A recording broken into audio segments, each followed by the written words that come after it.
Hello my dear friends, कैसे हैं आप सभी लोग। आई होप आप सभी अच्छे होंगे, स्वस्थ होंगे। और मैं हूं आपका अपना संजय सर। तो देखिए, आज हम स्टार्ट करने जा रहे हैं फंक्शन ऑफ वन वेरिएबल। तो फंक्शन ऑफ वन वेरिएबल में हम बिल्कुल बेसिक से स्टार्ट करेंगे। सबसे पहले हम जानेंगे कि यहाँ पर फंक्शन होता क्या है और धीरे धीरे फिर हम आगे बढ़ेंगे। तो कुछ स्टूडेंट्स ऐसे होंगे जो थोड़ा बहुत फंक्शन ऑलरेडी पढ़ चुके होंगे, कुछ स्टूडेंट्स ऐसे होंगे जो पहली बार फंक्शन यहाँ पर पढ़ रहे होंगे, राइट। तो स्टार्ट करते हैं थोड़ी देर में। गुड मॉर्निंग भाई, good morning, good morning, good afternoon, good afternoon, good afternoon, नमस्ते, प्रणाम। चलिए, तो सबसे पहले आप ये बताइए कि कौन कौन फंक्शन के बारे में थोड़ा बहुत जानते हैं, है ना। पहले थोड़ा डिस्कस करते हैं, फिर है ना, आज की क्लास है, पहली क्लास है, थोड़ा नॉर्मल क्लास रखते हैं आज। धीरे धीरे फिर कल जो क्लास होगी उसमें थोड़ा सा ज्यादा हम पढ़ाई करेंगे, है ना। आज क्लास को थोड़ा नॉर्मल रखते हैं, तो पढ़ाई आज भी करेंगे, ऐसा नहीं कि आज पढ़ाई नहीं करेंगे, लेकिन थोड़ा नॉर्मल रखेंगे आज। चलिए, तो सबसे पहले बताइए कि फंक्शन पढ़ कौन चुका है। अच्छा, फंक्शन ऑफ वन वेरिएबल जो होता है आपका लगभग अगर देखा जाए तो लगभग कितने नंबर्स का होता है। फंक्शन ऑफ वन वेरिएबल मान के चले तो लगभग आपका 20 मार्क्स के अराउंड होता है, ठीक है। फंक्शन ऑफ वन वेरिएबल आपका 20 मार्क्स के अराउंड आता है, एंड जिसमें सीक्वेंस सीरीज आता है तो वो 20 मार्क्स का, है ना। तो सीक्वेंस सीरीज आई थिंक आप पढ़ चुके होंगे कुछ स्टूडेंट्स, एंड कुछ स्टूडेंट्स आने वाले जो आपके आने वाले दिन है उनमें पढ़ोगे। तो यहां पर हम पहले बात कर लेते हैं फंक्शन ऑफ वन वेरिएबल की। तो यहां पर यस सर जानते हैं, ओके, बहुत स्टूडेंट जानते हैं, तो मैं इसके बारे में थोड़ा सा आइडिया देता हूं। आज हम मेनली यहां पर पढ़ेंगे क्या फंक्शन ऑफ वन वेरिएबल के अंदर। तो सबसे मेनली आज हमारा जो मेनली टारगेट होगा वो होगा रियल वैल्यूड फंक्शन के बारे में, कि रियल वैल्यूड फंक्शन होता क्या है ना। अगर हमारे पास टाइम बचता है, थोड़ा अगर थोड़ी एनर्जी रहेगी, तो हम बात करेंगे अलजेब्राइक फंक्शन के बारे में भी। तो रियल वैल्यूड फंक्शन, कोई बताएगा रियल वैल्यूड फंक्शन मतलब क्या होता है। क्या आप क्या समझते हो आप रियल वैल्यूड फंक्शन से, कि what is the meaning of real valued function. आखिरकार ये रियल वैल्यूड फंक्शन होता क्या है। देखिए, मैं उम्मीद करता हूं, है ना, कि आप ऐसे थोड़ा बहुत तो जानते ही होंगे, ज्यादा तो नहीं लेकिन, है ना, थोड़ा बहुत जितना भी आप जानते हो वो आप बता सकते हो। बाकी अच्छे से डिटेल से हम जानेंगे ही यहां पर। चल, रियल एनालिसिस एक भी लेक्चर्स नहीं किया है, ओके, कोई बात नहीं, है ना, नहीं किया। जितना यहां बताया जाता है उसको थोड़ा सा ध्यान से सुनना और ध्यान से उसको समझना, थोड़ा एफर्ट डालना पड़ेगा आपको, क्योंकि देखो प्योर एनालिसिस आप पढ़ने जा रहे हो, यहाँ पर थोड़ा सा एफर्ट आपको डालना पड़ेगा, बार बार थोड़ा यहाँ पर रिवीजन करना पड़ेगा आपको, है ना। एक एक चीज को, एक एक टर्म्स को, या कह लो एक एक वर्ड्स को आपको समझना होगा यहाँ पर, तभी आपको यहाँ पर रियल एनालिसिस अच्छे से समझ में आएगा, ठीक है। डोमेन इज आर नहीं, ऐसा कुछ नहीं है, डोमेन आर नहीं होता। रियल वैल्यूड फंक्शन नाम में आ रहा है, रियल वैल्यूड फंक्शन, ठीक है। फंक्शन ऑफ वन वेरिएबल जो आपके अंदर है वो है रियल वैल्यूड फंक्शन। आप पूरे थ्रू आउट में पढ़ोगे real valued function. Define from R to R नहीं, ऐसा भी नहीं है। डोमेन की वैल्यू आर हो, टेम्पलेट्स हटा दीजिए अब सर, टेम्पलेट कैसा दिख रहा है आपको भाई। Sir I am not able to hear you.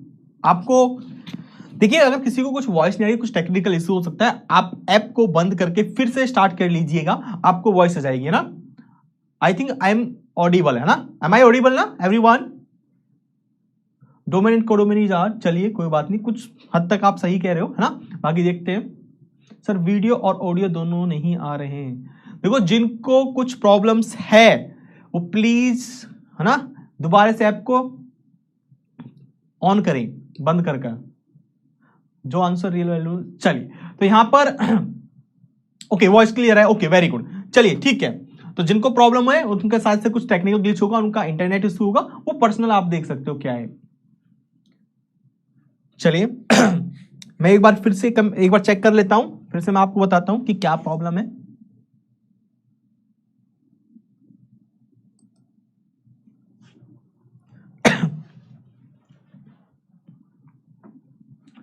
चलिए, तो देखिए, पहले मैं आपको एक फंक्शन के बारे में बताता हूं कि फंक्शन क्या होता है। फंक्शन क्या होता है आप जानते हो। सबसे पहले एक फंक्शन, तो रियल वैल्यूड फंक्शन के बारे में बात करें तो फंक्शन आप जानते हो, फंक्शन इज अ रूल, है ना। एक फंक्शन क्या होता है, एक रूल होता है। तो मैं पहले आपको फंक्शन की डेफिनेशन बताता हूं और फिर वहां से हम कंटिन्यू करेंगे रियल वैल्यूड फंक्शन पर। तो फंक्शन क्या होता है, एनीवन कोई डेफिनेशन जानता है फंक्शन की डेफिनेशन? फंक्शन की डेफिनेशन क्या होती है? बिल्कुल बेसिक से स्टार्ट करेंगे, सो डोंट वरी, है ना, बिल्कुल बेसिक से स्टार्ट करेंगे। फंक्शन हम पढ़ रहे हैं तो सबसे पहले फंक्शन की डेफिनेशन ही जानेंगे, this is the basic rule, है ना, और बिल्कुल बेसिक है। All elements of range set belongs to R, very good sir please, हाँ बिल्कुल बेसिक से स्टार्ट करेंगे, वॉइस क्लियर है, ओके वेरी गुड। जिनका आंसर रियल वैल्यू आए, वेरी गुड, ये भी ठीक है। जिस फंक्शन की वैल्यू रियल लाइन पर आए, very good. Sir real analysis की टॉपिक्स में यूज होता है क्या? सर रियल एनालिसिस इस टॉपिक में यूज हो, हाँ रियल एनालिसिस यूज होता है, लेकिन सो डोंट वरी, जो भी यूज होगा, सीक्वेंस सीरीज कहीं पर यूज होगा, पॉइंट सेट ऑफ टॉपिक कहीं यूज होगी तो मैं आपको बताऊंगा, है ना। तो उसके लिए घबराइएगा मत कि सर ये टॉपिक हुआ नहीं है, ये मैं आपको जहां पर भी कुछ चीज यूज होगी, एक एक पॉइंट, एक एक वर्ड का मतलब बताऊंगा, है ना। अगर मेरे से बाई चांस मैं कहीं से स्किप करता हूं तो आप मुझे टोक देना कि सर ये मुझे समझ में नहीं आया, यहां पर मुझे प्रॉब्लम हो रही है, आप प्लीज इस चीज को क्लियर कर दीजिए, मैं वहां पर कर दूंगा, है ना, आपको बताना जरूर है। चलिए, relation between two set, very good, ठीक है, रिलेशन बिटवीन टू सेट एक तरीके से बोल सकते हैं, D to R, very good, ये ठीक है। चलिए, तो फंक्शन क्या होता है, तो यहां पर क्या है, a function is a rule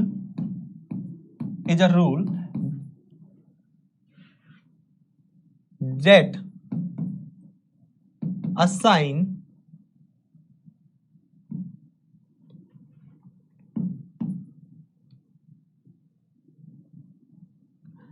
ठीक है। अच्छा, सबसे पहले ना इसमें लिख लिए सबसे पहले लेट ए एंड बी, दो हमारे पास नॉन एम्प्टी सेट है, let A and B are two non empty set, क्योंकि ये बेसिक रूल, बेसिक चीज है, टू नॉन एम्प्टी सेट। सबसे पहले हमारे पास क्या नहीं, देखो किसी भी फंक्शन को डिफाइन करने के लिए आपके पास सबसे पहले दो सेट होने चाहिए। अब सेट क्या होता है ये सबको पता होगा, कोई ऐसा है जिसको सेट नहीं पता क्या होता है? कोई ऐसा भी है जिसको ये नहीं पता कि सेट होता क्या है? यहां पर एक वर्ड यूज हुआ सेट, देखो मैं बिल्कुल ऑलरेडी बिल्कुल बेसिक बताऊंगा, एक सेट और नॉन एम्प्टी सेट यूज हुआ है। इसमें किसी को कोई प्रॉब्लम कि सेट क्या होता है और नॉन एम्प्टी सेट क्या होता है? सबसे पहले हमको फंक्शन को डिफाइन करना है कि कोई रूल फंक्शन कब होगा, उसके लिए हमें दो सेट चाहिए होते हैं, ठीक है, और जो कि नॉन एम्प्टी होने चाहिए। नॉन एम्प्टी मतलब कि इसमें कुछ ना कुछ एलिमेंट होने चाहिए, ऐसा नहीं कि बिल्कुल एम्प्टी हो, कुछ ना कुछ एलिमेंट्स होने चाहिए। Set is well defined collection of elements, okay very good, ठीक है। A set is the collection of well defined distinct elements, है ना, एक तरीके से ये बोल सकते हो। No sir, set is no sir, इस नो प्रॉब्लम के लिए बोल रहे हो, नो सर किसके लिए बोल रहे हो? आईडी जैम में इसे कितना वेल डिफाइंड कलेक्शन ऑफ ठीक है, चलिए इज कॉल्ड, सर थोड़ा बताइए तो सही कि क्या पढ़ेंगे या नहीं। मनोज देखिए एक एक करके कमेंट कीजिए, बहुत से कमेंट आ रही है, निकल जाती हैं। आप सबसे पहले आज के लेक्चर में हम सिर्फ फंक्शन के बारे में डिस्कस करेंगे कि फंक्शन होता क्या है ना। इसके लिए आपको सिर्फ एलिमेंट्री सेट थ्योरी की जरूरत पड़ती है, जिसमें आपको सेट के बारे में नॉलेज होनी चाहिए कि सेट क्या होते हैं, ठीक है। इसके अलावा कुछ आपको नहीं चाहिए, सिर्फ एलिमेंट्री सेट थ्योरी, तो इतना आपको पता चल गया। बाकी मैं यहां पर सेट वर्ड यूज हुआ, मैं आपको बता रहा हूं, set is a well defined collection of distinct objects. Set क्या होता है? सेट इज अ, लिख लीजिए आप, सेट का मतलब है a well defined collection of distinct object. Well defined का मतलब क्या होता है यहां पर कि there is no confusion and ambiguity, यहां पर कोई कंफ्यूजन नहीं होनी चाहिए और ना ही कोई गलती होनी चाहिए उसके अंदर, ठीक है, ये चीजें। सिलेबस का कुछ बता दी, सिलेबस का मैं ऑलरेडी बता चुका हूं ना, है ना, सिलेबस का मैं ऑलरेडी बता चुका हूं, आपको पता भी होगा, ठीक है। मैंने आपके लिए मेंटरशिप सेशन लिए, वहां पर अच्छे से एक्सप्लेन किया है कि क्या चीजें वहां पर हैं क्या नहीं है। आई होप अगर कुछ स्टूडेंट्स रह गए हैं जिनको नहीं पता, syllabus function of one variable में जो मेनली आप पढ़ोगे, फंक्शन ऑफ वन वेरिएबल में वो मेनली आप पढ़ोगे लिमिट, मेनली जहां से क्वेश्चन बनता है आपका, limit, continuity, differentiability, Rolle's theorem, mean value theorem, Lagrange's mean value theorem and maxima and minima, ठीक है। और फंक्शन के बारे में कि increasing function, decreasing function, one one function, onto function, है ना, ये सारी चीजें आप पढ़ोगे, डोमेन, रेंज, रूट्स, ये सारी चीजें आप यहां पर पढ़ोगे, ठीक है। बेसिक चीज है ये, आप सर्च कर सकते हो ना। अच्छा let A and B are two non empty sets, जहां पर सेट का मतलब है a well defined collection of distinct object। मैं यहां पर लिख रहा हूं ए वेल, चलिए मैं इसको लिख ही देता हूं, सेट का मतलब क्या है। पहले डेफिनेशन लिख देता हूं, फिर इसकी चीजें बताता हूं मैं आपको, है ना, क्योंकि कुछ स्टूडेंट्स ऐसे हैं जो ऑलरेडी पढ़ चुके, लेकिन क्योंकि ये क्लासेस है मल्टी शेड्यूल में है ना, मल्टी मतलब कि प्रोसेस एक अलग अलग बैचेस में क्लासेस जा रही हैं, तो थोड़ी प्रॉब्लम हो सकती है आपको। Let A and B are two non empty sets, a function is a rule that assign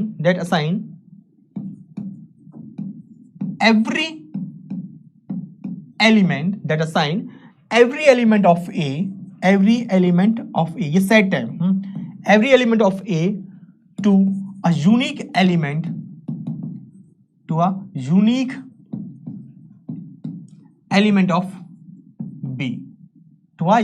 of b, ठीक है, to a unique element of b। ये एक रूल होता है जो ए के एलिमेंट के हर एक एलिमेंट को बी के किसी ना किसी एक एलिमेंट से, यूनिक एलिमेंट से, यानी कि यूनिक एलिमेंट से जोड़ेगा। एंड इट इज डिनोटेड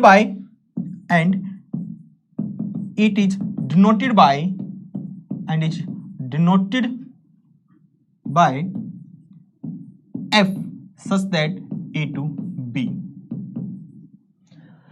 ये किससे डिनोट किया जाता है कि f इज अ फंक्शन कहां से, a से लेकर b पर जा रहा है, ठीक है, a के हर एक एलिमेंट को b के एलिमेंट से जोड़ेगा। कैसे, देखिए इसको ध्यान से देखना कैसे जोड़ेगा।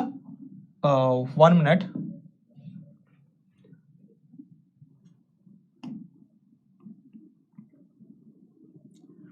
अच्छा 1 मिनट रुकना भाई, थोड़ा इसको, ठीक है।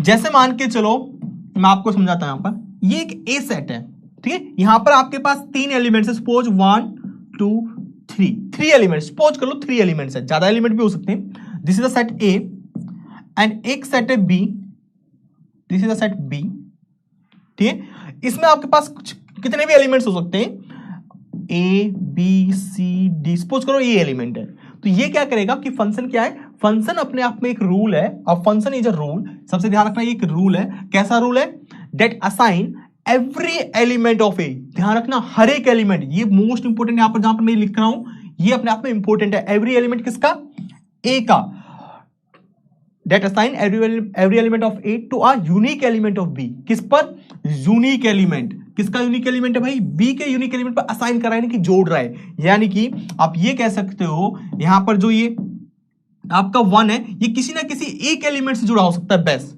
अगर ये एक एलिमेंट सपोज करो सी से भी जुड़ गया, तो इसका मतलब क्या हो गया, this is not a function, क्योंकि 1 एलिमेंट बी के साथ भी जुड़ा हुआ है और 1 एलिमेंट सी के साथ भी जुड़ा हुआ है, तो ऐसा पॉसिबल नहीं है। अगर ऐसा होता है तो this is not a function, ये रूल है लेकिन अपने आप में फंक्शन नहीं है, ठीक है, तो ये फंक्शन नहीं होगा, ठीक है। तो एक एलिमेंट सिर्फ एक एलिमेंट से जुड़ा हो सकता है, हां, लेकिन ये जरूर हो सकता है कि जैसे 1 बी से जुड़ा हुआ है तो 2 जो है वो भी बी से जुड़ जाए, 2 क्या हो, बी से जुड़ जाए। तो यहां पर जो 2 एलिमेंट है, ये किससे जुड़ा हुआ है, बी से, 1 किससे जुड़ा हुआ है, बी से, ये इसका एक एलिमेंट इससे जुड़ा हुआ है। कोई भी 2 एलिमेंट सेम एलिमेंट से जुड़ सकते हैं, लेकिन कोई भी एक एलिमेंट 2 एलिमेंट से नहीं जुड़ सकते, समझ रहे हो ना। तो एवरी एलिमेंट, तो यहां पर बचा 3 एलिमेंट, तो ये भी किसी ना किसी से जुड़ा होना चाहिए। सपोज करो 3 जुड़ा हुआ है डी से, तो दिस इज अ रूल, ठीक है। ये ग्राफिकली मैं आपको इंटरप्रिटेशन बता रहा हूं कि यहां पर जो ये ए सेट है, इसका हर एक एलिमेंट बी के, जो बी सेट है इसके हर एक किसी ना किसी एक एलिमेंट से जुड़ा होना चाहिए, ठीक है, किसी ना किसी एक एलिमेंट से जुड़ा होना चाहिए। ये थी आपकी डेफिनेशन। अगर इसमें किसी को डाउट डेफिनेशन में, फंक्शन की डेफिनेशन में, पहले बताओ, कस्टमाइज नहीं क्या,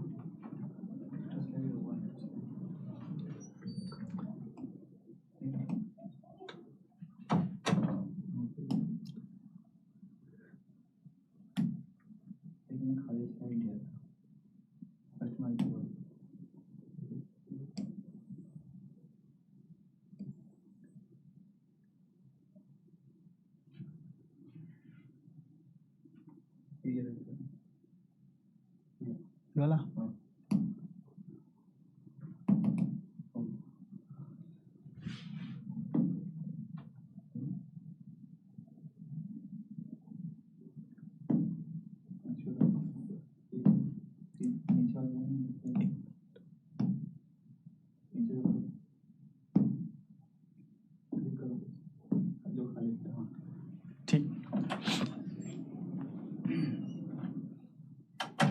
यूनिकनेस इज नेसेसरी है ना, देखो यूनिकनेस नेसेसरी है, ठीक है, यूनिकनेस नेसेसरी है।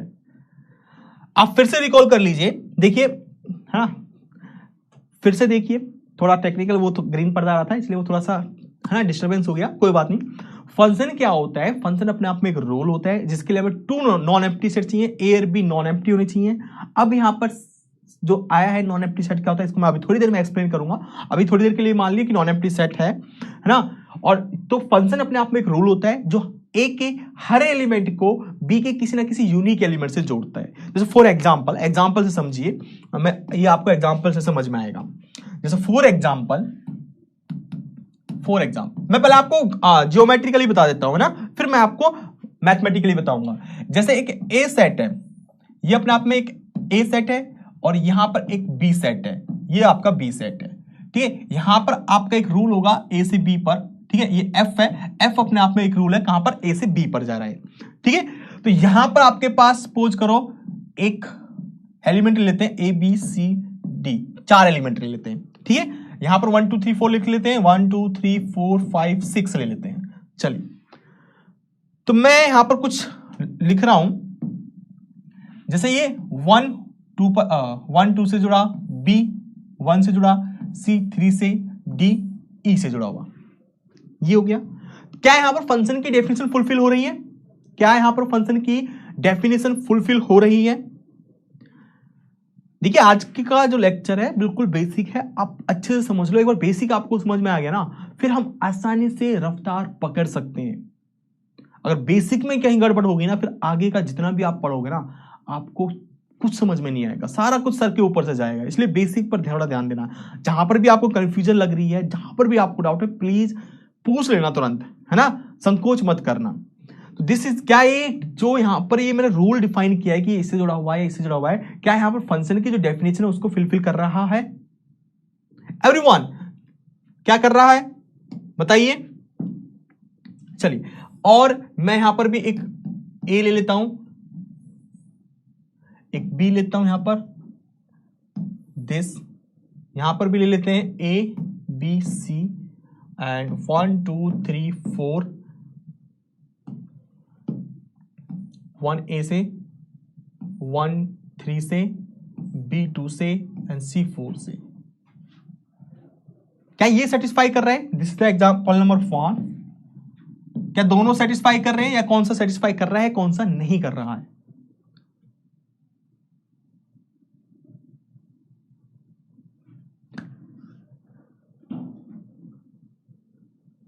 हाँ जी,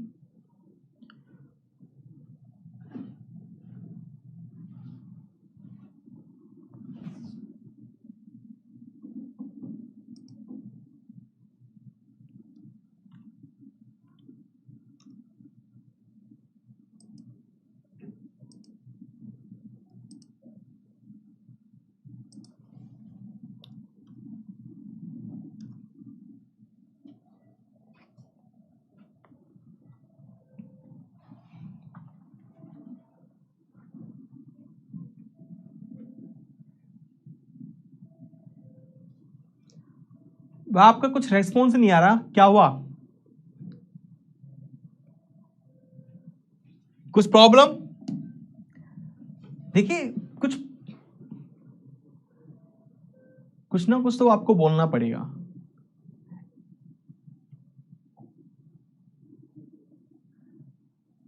क्या हुआ भाई, कोई प्रॉब्लम है क्या आपको, कुछ तो रिप्लाई करो, कोई तो बोलो कुछ, तभी मुझे समझ में आएगा कि आपको समझ में आ रहा है या नहीं आ रहा, अदरवाइज फिर ऐसे ही चला जाएगा। क्या ये भाई आप क्लास में हो या नहीं, ये तो बता दो, अभी तक तो इतने सारे थे। देखिए यहां पर फिर से देख लीजिए, अगर किसी को प्रॉब्लम है, फंक्शन अपने आप में एक रूल है, ठीक है, वो ए, यहां पर जो आपका ये ए होता है, यहां पर जो ए होगा इसको हम बोलते हैं जनरली डोमेन, इसको हम जनरली क्या बोलते हैं, डोमेन, इसको हम बोलते हैं डोमेन, और इसको बोलते हैं कोडोमेन, इसको बोलते हैं डोमेन, इसको बोलते हैं कोडोमेन, ठीक है। तो क्या कह रहा है यहाँ पर, अब अगर ध्यान से देखें कि जो डोमेन के अंदर जितने भी एलिमेंट्स हैं वो सारे के सारे एलिमेंट किसी ना किसी कोडोमेन के किसी ना किसी एलिमेंट से जुड़े होने चाहिए, और जो जुड़े भी होंगे ना कोडोमेन के एलिमेंट से तो यूनिकली जुड़े होंगे। इसका ये जो वन एलिमेंट है, एक एलिमेंट, कोई भी एक एलिमेंट किसी सिर्फ एक ही एलिमेंट से जुड़ा हो सकता है, दो एलिमेंट से जुड़े नहीं हो सकते। इसका मतलब ये है। तो यहां पर अगर आप ध्यान से देखो, यहां पर ये एक एलिमेंट यूनिक, ये 2 से जुड़ा हुआ है, ये 1 से, ये 3 से, ये 6 से, तो इसका हर एक एलिमेंट कोडोमेन के एलिमेंट से जुड़ा हुआ है, तो दिस इज अ फंक्शन। तो ये अपने आप में क्या है, फंक्शन है। ये अपने आप में क्या है, फंक्शन है। यहां पर क्या हो रहा है कि ये जो वन एलिमेंट है वो 1 से भी जुड़ा हुआ है और 3 से भी जुड़ा हुआ है। क्या ये फंक्शन की डेफिनेशन सेटिस्फाई हो रही है? नहीं हो रही। क्या कहती है फंक्शन डेफिनेशन कि डोमेन का हर एक एलिमेंट, डोमेन का हर एक एलिमेंट यूनिकली असाइन होना चाहिए किससे, कोडोमेन के एलिमेंट से, जबकि ये तो 1 से भी है और किससे है, 3 से भी है, तो दो एलिमेंट से जुड़ गया, तो this is not a function. तो ये फंक्शन की डेफिनेशन को सेटिस्फाई नहीं कर रहा, तो नॉट अ फंक्शन।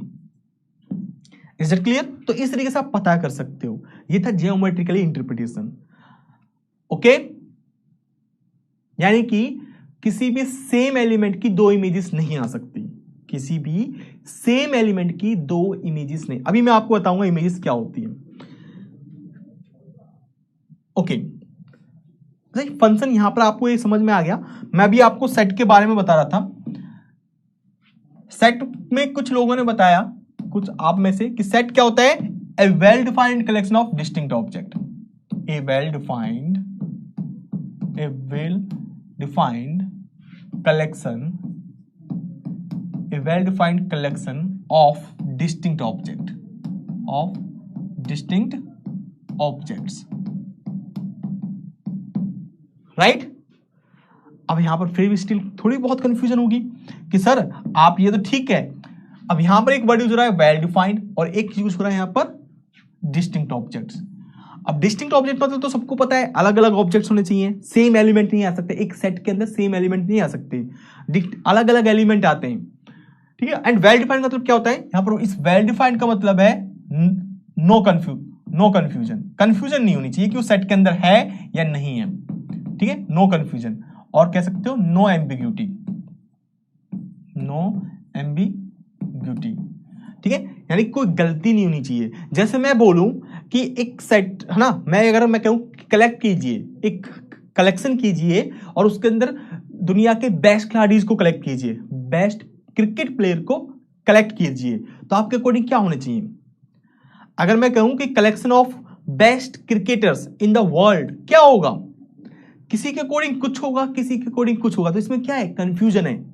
इसमें क्या है, कंफ्यूजन है। हम कोई कुछ कहेगा, कोई कुछ कहेगा, तो देयर इज कंफ्यूजन। तो ये कभी भी आपका सेट नहीं बन पाएगा, ठीक है, तो ये कभी भी सेट नहीं बन पाएगा, ठीक है। अच्छा, अगर मैं कहूं स्टार्टिंग के 10 नेचुरल नंबर्स लीजिए, collection of starting 10 natural numbers, तो क्या ये सेट बनेगा? A collection of starting 10 natural numbers, जैसे 1 2 3 4 एंड 10, ये स्टार्टिंग के 10 नेचुरल नंबर्स हैं। क्या ये सभी के लिए सेम होंगे? बिल्कुल सभी के लिए सेम, कोई कंफ्यूजन नहीं है इसमें और ना ही कोई गलती है, तो दिस इज कॉल्ड सेट। इसको मैं अगर मैं कुछ भी किसी भी नाम से दूं एस, तो दिस इज अ सेट। ये अपने आप में क्या है, सेट है, ये सबको पता है ना। अगर मैं कहूं एक सेट है T, best cricketers in the world, तो ये क्या होगा, सेट होगा,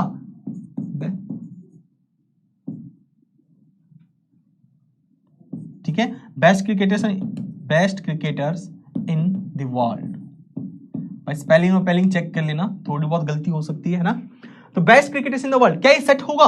this is not a set, ये नॉट अ सेट, ये अपने आप में सेट नहीं होगा। क्यों? क्योंकि यहां पर कंफ्यूजन है, देयर इज यहां पर कंफ्यूजन होगी, क्योंकि किसी के लिए कोई कुछ है, किसी के लिए कोई कुछ है, तो यहां पर कंफ्यूजन है, तो इसलिए सेट नहीं है, ठीक है। सेट की बस इतनी सी नॉलेज आपके पास होनी चाहिए। तो आई थिंक सेट क्लियर। और नॉन एम्प्टी सेट का मतलब क्या है, वो मैं ऑलरेडी बता चुका हूं। नॉन एम्प्टी का मतलब है कि उसके अंदर कुछ ना कुछ एलिमेंट्स होने चाहिए, वो सेट खाली नहीं होना चाहिए। एम्प्टी सेट का मतलब है कि वो सेट खाली है, दिस, ये अपने आप में सेट को डिनोट करते हो इस तरीके से, ठीक है, इसके अंदर कुछ भी नहीं लिखोगे तो this is the empty set. अच्छा, यहां पर एक यूज हुआ है डिस्टिंक्ट ऑब्जेक्ट्स। डिस्टिंक्ट ऑब्जेक्ट मतलब क्या है? आप ऐसे नहीं कर सकते कि 1 1। कभी भी आपने देखा है सेट के अंदर एलिमेंट रिपीट करता है? नहीं करता। डिस्टिंक्ट ऑब्जेक्ट होने चाहिए। अगर 1 आ गया तो उसको दोबारा लिखने का कोई मतलब नहीं है। 1 आ गया तो 2 लिखो भाई आप। डिस्टिंक्ट ऑब्जेक्ट्स है, 1 अलग है 2 अलग है, ठीक है? इस तरीके से डिस्टिंक्ट ऑब्जेक्ट होना चाहिए, इसलिए यहां पर लिखते हैं अ well defined collection of distinct objects, ठीक है? तो ये एम्प्टी सेट होता है आपका, this is called empty set, क्योंकि इसमें कोई एलिमेंट नहीं है। इसको हम किससे रिप्रेजेंट करते हैं? फी से भी नोट करते हैं, फी, है ना? फी बोलते हैं, कोई इसको फी बोलते हैं वैसे तो। This is called empty set. Sir कौन सा बुक अच्छा है for function of real variable? चलिए, तो बेस्ट बुक कौन सी है आप पढ़ना चाहो तो बेस्ट बुक इसके लिए है भाई आप बार्टले की, है ना, सर्बर्ट एंड बार्टले, वो अच्छी बुक है ना, फॉरेन राइटर की है, सर्बर्ट एंड बार्टले, वो बुक पढ़ सकते हो। और सबसे पहले आप बेसिक के लिए जो पढ़ना चाहते हो, बेसिक फंक्शन के बारे में कि फंक्शन क्या होता है, algebraic function, transcendental function, function का ग्राफ किस तरीके से डिनोट करते हैं, उसके लिए आपको पढ़ना है कौन सी बुक? अमित एम अग्रवाल की। अमित एम अग्रवाल की एक बुक आती है, अमित अग्रवाल के नाम से, आप play with graph, a play with graph वो बुक ले सकते हो। प्ले विद ग्राफ वो सबसे अच्छी बुक है, सबसे पहले आपको वो पढ़नी चाहिए, ठीक है? यहां तक क्लियर है भाई सबको? अगर कहीं कंफ्यूजन हो तो बता देना, बुक में यहां पर आपको बता देता हूं। जो बुक लेनी है आपको, प्ले विद ग्राफ, पहले इसको पढ़ना। कोई भी बुक पढ़ने से पहले सबसे पहले बेसिक चीजें, जेई के लिए भी यही पढ़ते हैं, आपने बहुत से जिन स्टूडेंट्स ने तैयारी भी करी होगी, प्ले विद ग्राफ ये पढ़ी होगी बाय अमित अग्रवाल, है ना, अमित अग्रवाल के नाम से, I think Amit M Agarwal होता है ना, आई थिंक अमित अग्रवाल मान के चलो। प्ले विद ग्राफ ये बुक पढ़नी है आपको सबसे पहले, बेसिक चीजों के लिए, बेसिक फंक्शंस के बारे में जानने के लिए, है ना, कि डोमेन कैसे निकालते हैं, रेंज क्या निकालता है, साइन का ग्राफ कैसे बनता है, कोस का ग्राफ कैसे बनता है, ई की पावर एक्स का ग्राफ कैसे बनता है, एक्सपोनेंशियल फंक्शन क्या होता है, ये सारी चीजें आपको इधर से पता चल जाएगी। फिर इसके बाद जो आपको रियल एनालिसिस के लिए जो बुक पढ़नी है, फंक्शन ऑफ वन वेरिएबल के लिए, लिमिट, क्वांटिटी, डिफरेंशियबिलिटी जो चलेगा, उसके लिए आपको चाहिए रियल एनालिसिस की बुक। एक रियल एनालिसिस की नाम बुक आएगी, real analysis by Robert and Bartley, by Robert and Bartley, ठीक है? ये बुक, ये सबसे पहले आपको ये बुक पढ़नी है, फिर ये बुक पढ़नी है। जेई वाली, हाँ बिल्कुल जेई वाली है ना, ये वो जेई वाली है, ये पढ़नी है सबसे पहले आपको। है sir play with graphs Amit Agarwal sir की है, हाँ तो वही पढ़नी है। एसके मैप आप, हाँ एसके मैप आप भी पढ़ सकते हो, इंडियन ऑथर में एसके मैप आप पढ़ सकते हो, ठीक है, तो वो कर सकते हो। बाकी ये भी बुक अच्छी है, जौन सा भी आपका मन करे वो बुक आप पढ़ सकते हो। चलिए, अच्छा रियल वैल्यूड फंक्शन के बारे में हम डिस्कस कर रहे थे। तो डोमेन क्या है, कोडोमेन क्या है, ये आपको पता चल गया। अच्छा अब बात करते हैं रेंज की। अच्छा real valued function, real valued function हमारा रह गया, तो रियल वैल्यूड फंक्शन के बारे में बात करते हैं अब। रियल वैल्यूड फंक्शन, तो जैसे कि बहुत से स्टूडेंट्स ने बोला था भाई, अभी तक सबको क्लियर है ना एक एक चीज? देखिए मैं आपसे बार बार इसलिए पूछ रहा हूं कि कहीं पर भी अगर कुछ मिस्टेक रह गई ना, कहीं पर भी आपको डाउट रह गया, तो उस डाउट हमेशा रहेगा, तो वो चीज नहीं रहनी चाहिए, ठीक है? तो रियल वैल्यूड फंक्शन क्या होता है? तो अब फंक्शन एक सिंपल सी बात है, इसमें ये लिख लो, डेफिनेशन लिखने की कोई जरूरत नहीं है। एफ फंक्शन, डोमेन आपकी चाहे कुछ भी हो, डी, इन जनरली मैं लिख के चल रहा हूं D, D is a domain. Domain आपकी कुछ भी हो, जो आपकी कोडोमेन होगी या कोडोमेन भी कुछ हो सकती है। रियल वैल्यूड फंक्शन होता है किसकी रेंज वो होनी चाहिए, रेंज क्या चाहिए, रियल आनी चाहिए, ठीक है? इन जनरली हम कोडोमेन को आर ही ले लेते हैं। इन जनरली आपका जो ये है, क्योंकि रियल ये कुछ भी सेट हो सकता है, इन जनरली मैं यहां पर आर ही लेके चल रहा हूं, क्योंकि रियल के अंदर आप पढ़ रहे हो, रियल एनालिसिस पढ़ रहे हो, तो आज की मैक्सिमम जो रेंज है, जो डोमेन कोडोमेन है, वो रियल नंबर हो सकती है, ठीक है? इन जनरली मैं ये लेके चल रहा हूं। बाकी आप ये भी कह सकते हो कि आपका एफ, ये ए एंड बी कुछ कोई भी सेट हो सकते हैं, लेकिन रियल वैल्यूड फंक्शन में जो आपकी रेंज होगी, यानी कि जो फंक्शन की जो वैल्यू होगी एफ ऑफ एक्स, वो आपकी क्या होगी, एफ ऑफ एक्स होगी। This is the subset of real number, this is the subset of real number F of x, यानी कि इस एफ फंक्शन जब अप्लाई करोगे और इसकी जो वैल्यू आप निकालोगे अंडर दी फंक्शन x की जो वैल्यू आएगी, x पर जो अप्लाई करोगे फंक्शन पर, जो इसकी वैल्यू आएगी वो हमेशा रियल नंबर होगी, या कह सकते हो रियल नंबर से बिलोंग करेगी, वैल्यू है नहीं तो। This is called real valued function. ठीक है, इन जनरली आप कह सकते हो कोडोमेन क्या होनी चाहिए, रियल। अच्छा, अब यहां पर एक वर्ड यूज हो रहा है, आप इसको सिंपली लिख लो, a function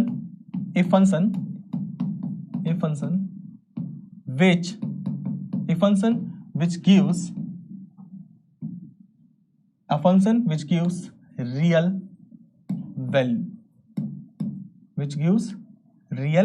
value, सिंपल सी एक ऐसा फंक्शन जो रियल वैल्यूज देता हो। ठीक है, क्योंकि फंक्शन अपने आप में क्या, एक मशीन है। जो फंक्शन होता है अपने आप में एक मशीन होता है, जिसमें आप डोमेन का कोई ना कोई एलिमेंट अप्लाई करते हो। ठीक है, एफ ये होता है, इस पर डोमेन का कोई ना कोई एलिमेंट अप्लाई करते हो। एक्स कहां से आता है, डोमेन से आता है, और ये आपका कहां जाएगा, रियल पर जाता हो। ये जो एफ ऑफ एक्स है कहां पर बिलोंग करता हो, रियल नंबर से बिलोंग करता हो। This is called real valued function, इसको बोलते हैं रियल वैल्यूड फंक्शन। ठीक है, अच्छा, अब यहां पर जितने भी एफ की जो वैल्यूज आएंगी, इसी को हम बोलते हैं रेंज ऑफ फंक्शन क्या होता है, range of function is equal to, ये अपने आप में एक सेट होता है। रेंज ऑफ फंक्शन क्या होता है, अपने आप में एक सेट होता है। सेट कैसा, ये आपको जो वैल्यूज आती हैं, जो आउटपुट आती हैं मशीन में, जो आप एक नंबर डालते हो, इस पर जो वैल्यूज निकल के आती है एफ ऑफ एक्स, वो जो वैल्यूज उसको कलेक्ट करोगे। ये कहां पर, यहां पर एक्स कहां से आ रहा है, एक्स आपका बिलोंग करेगा डोमेन से, ए से। जो ये सेट आएगा, एफ एक्स की जो वैल्यू आएगी उसको कलेक्ट करोगे, दिस इज अ सेट, और ये सेट ही आपका कहलाता है रेंज ऑफ फंक्शन या इमेज ऑफ द फंक्शन। ठीक है, या कह सकते हो इमेज सेट, इसको हम क्या बोल सकते हैं, इमेज सेट भी बोल सकते हो, इमेज सेट। ठीक है, ये अपने आप में क्या होता है, this is called image set, ये इमेज सेट भी होता है। रेंज बोलो या इमेज बोलो। ओके, इतना आई होप क्लियर होगा।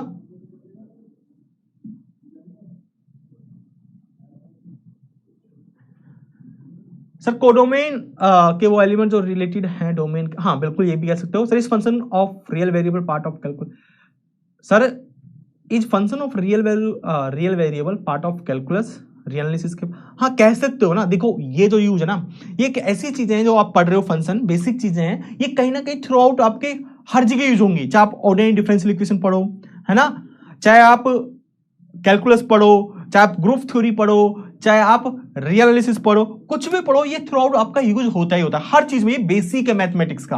अगर आपको मैथमेटिक्स सीखना है तो मैथमेटिक्स की बेसिक चीजें आपको पता होनी चाहिए। ठीक है, तो this is called image set. Concept clear, okay, CC मतलब कंसेप्ट क्लियर। फिर से बता दीजिए, देखिए रेंज सेट क्या होता है, फिर से मैं बता रहा हूं, है ना। रेंज सेट क्या होता है, रेंज सेट, इसको इमेज ऑफ फंक्शन बोल रहे हैं, रेंज सेट भी बोल देते हैं। किसका, फंक्शन का रेंज सेट क्या है, तो फंक्शन का इमेज सेट बोलो या रेंज सेट बोलो, एक ही बात है। अब इमेज क्यों बोल रहे हैं मैं आपको बताऊंगा अभी। ठीक है, ये रेंज ऑफ फंक्शन का मतलब है कि फंक्शन जो आपका डिफाइन होगा, उसमें जो आप डोमेन का एलिमेंट अप्लाई करते हो, एक आउटपुट इनपुट देते हो। एक्स क्या है, इनपुट है। जो इनपुट देते हो कहां से देते हो, डोमेन से इनपुट देते हो, ये आपकी डोमेन होती है। डोमेन से इनपुट दोगे, जो एक्स होगा वो ए से बिलोंग करेगा, और ये फंक्शन है, ये मशीन का काम करता है। इस पर जैसे आपने इनपुट दी, कुछ ना कुछ वैल्यू डाली, तो यहां से एक वैल्यू निकल के आएगी, F of x. F of x अपने आप में एक वैल्यू निकल के आएगी, और जो वैल्यू आएगी उसी को आप एक सेट की फॉर्म में कलेक्ट करोगे। ये डोमेन के हर एक एलिमेंट के लिए, एक है हर एक एलिमेंट के लिए, जितने भी डोमेन में जितने भी एलिमेंट्स हैं, उन सब के लिए जितनी भी वैल्यूज आ रही हैं, वो जो वैल्यूज को एक सेट की फॉर्म में कलेक्ट करते हो, वो सेट होता है, वही आपका कहलाता है इमेज सेट, रेंज सेट या रेंज ऑफ फंक्शन। ठीक है, जैसा एक फॉर एग्जांपल समझिए, range subset of codomain. Obviously जो रेंज जो होती है वो सबसेट होती है कोडोमेन का। कैसे, देखिए यहां पर जो एफ ऑफ एक्स निकल के आया है, भाई आप यहां से, आपके पास एक मशीन है एफ क्या, एक मशीन है, इसमें जो आप इनपुट दे रहे हो वो कहां से आ रही है, ए सेट से। एक्स आएगा, एक्स कहां से आता है, आपके डोमेन सेट से आता है, और ये कहां पर जा रहा है, आर पे जा रहा है, क्योंकि रियल वैल्यूड फंक्शन आप पढ़ रहे हो, तो रियल आर पे जाएगा। तो ये हमेशा किसका सबसेट होगा, ये ऑलवेज जो एक सेट बनेगा, ये जो ये एक सेट बनेगा जहां पर x आपका डोमेन से आ रहा है, x बिलोंग्स टू a, जो ये सेट बनेगा ये ऑलवेज कोडोमेन का सबसेट होगा, कोडोमेन का सबसेट होगा, set of real number, codomain. ठीक है, कोडोमेन, कोडोमेन यहां पर क्या है, रियल नंबर है। अब सबसेट का तो समझते हो ना कि यहां पर जितने भी एलिमेंट्स आएंगे इस सेट के अंदर, वो सारे के सारे एलिमेंट इस सेट के अंदर तो होंगे ही होंगे, है ना। सबसेट, ये सर्च कर लेना भाई जिसको नहीं पता सबसेट क्या होता है। ओके, इसको एग्जांपल समझने की कोशिश करिए, एग्जांपल से। फॉर एग्जांपल, आपको एग्जांपल से अच्छे क्लियर होगा। जैसे मैं यहां पर कहता हूं एक फंक्शन में कहता हूं f is a function from 1, simple सा एग्जांपल लेते हैं, 1 2 3 2, ठीक है। यहां पर कुछ भी हो सकता है, बस रियल वैल्यू आनी चाहिए। ऐसा नहीं कि सिर्फ सेट ऑफ रियल नंबर ही होगा कोडोमेन, कोडोमेन कुछ भी हो सकता है, लेकिन रियल नंबर हो सकता है या रियल नंबर का सबसेट हो सकता है या कुछ भी हो सकता है, डजंट मैटर। यहां पर लेते हैं चल सेट ऑफ सिंपल सा 1 2 3 4 एंड 9, ये ले लेते हैं, सिंपल सी ले लेते हैं। ठीक है, यहां पर मैं एक रूल डिफाइन कर रहा हूं कि रूल क्या है, एफ ऑफ एक्स, कि यहां पर आप एक्स एक एलिमेंट डालते हो तो आपके पास एक्स स्क्वायर निकल के आता है। दिस इज अ रूल, यही तो रूल है। अब ये रूल आपको चेक करना है कि जो रूल है F of X equal to, अब मैं आपको मैथमेटिकल बता रहा हूं कि F of X equal to X square, क्या ये रूल अपने आप में फंक्शन है? क्या ये जो रूल है, जो मैंने F of X equal to X square लिखा है, ये डोमेन यहां पर क्या है, this is a domain, this is a A set, this is a B set, codomain. ठीक है, ये डोमेन है, ये कोडोमेन है। अब ये अपने आप में रूल है। अब क्या ये रूल जो एफ डिफाइन है, क्या ये एफ अपने आप में फंक्शन होगा? Is this function, yes or no? कौन कौन कह रहा है कि yes sir it is a function? Sir एक सेशन बेसिक ऑफ ग्राफ के बारे में बेसिक ही चलेंगे, 3-4 लेक्चर बेसिक ही चलेंगे, उसके बाद थोड़ा हम एडवांस की तरफ मूव करेंगे। ठीक है, so don't worry. Yes sir, yes sir, yes sir, this is a function. Okay, very good. क्या ये फंक्शन है? बिल्कुल फंक्शन है। कैसे? देखो, दोनों तरीके से आप चेक कर सकते हो। सबसे पहले यहां पर आप इस मशीन के अंदर, डोमेन के अंदर जितने भी एलिमेंट्स है उसको पुट करोगे। आपने 1 पुट किया तो क्या आएगा आपके पास? 1 आ रहा है। आपने यहां पर 2 पुट किया तो आपके पास क्या आएगा under this rule? X square, x का एक्स स्क्वायर हो रहा है तो 2 का 2 स्क्वायर क्या आएगा? 4। ठीक है, 1 का स्क्वायर 1, 2 का स्क्वायर 4 और f ऑफ 3 का स्क्वायर 9। और जो ये 1 to 9 है, ये देखो इसकी जो इमेज है, इमेज का मतलब क्या है, उसको वैल्यू पुट करने पर उसकी जो वैल्यूज आ रही हैं, 1 पुट करो, 1 किससे मैप है? 1 से जुड़ा हुआ है, तो 1 की इमेज क्या है? 1 है, जिससे जुड़ा हुआ होता है। इमेज का तो होता है जिससे वो जुड़ा हुआ है। यहां पर 2 एलिमेंट किससे जुड़ा हुआ है? 4 से जुड़ा हुआ है, तो 2 की इमेज क्या है? 4। ठीक है, इसको बोलते हैं। इसको अगर मैं जियोमेट्रिकली बताऊं आपको, ये आपका ए सेट है 1 2 3, एंड यहां पर आपका बी सेट है, this is B set 1 2 3 4 and 9। ठीक है, यहां पर क्या हो रहा है भाई?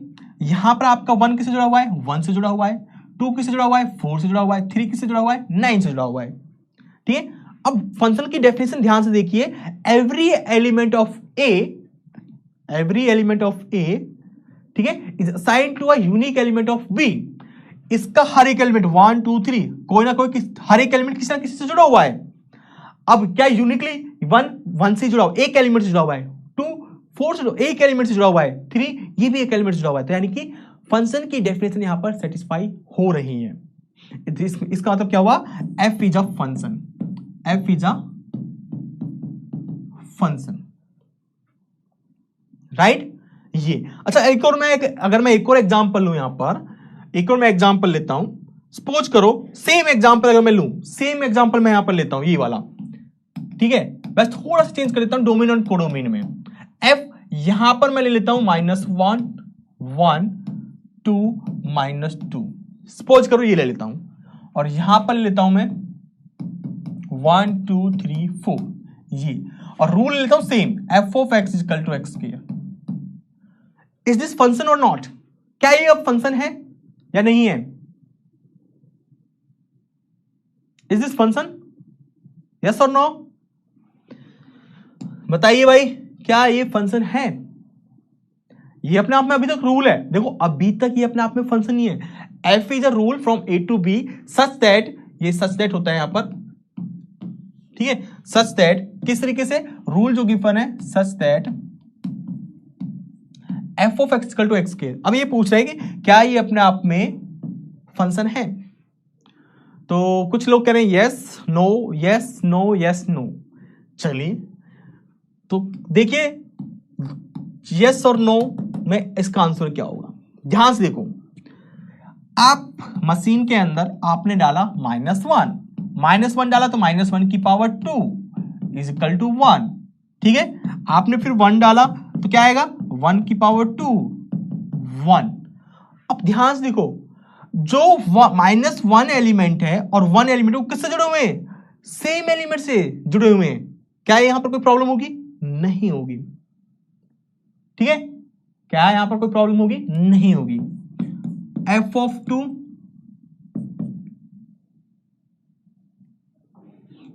क्या होगा, 2 स्क्वायर 2, और f ऑफ -2 क्या होगा, sorry 4। Yes sir this is a function, yes sir. Sir function of one variable का मीनिंग समझाओ एग्जाम्पल के साथ। फंक्शन ऑफ वन वेरिएबल का मतलब अभी बताता हूं मैं, बाकी पढ़िए हम फंक्शन ऑफ वन वेरिएबल रहे हैं।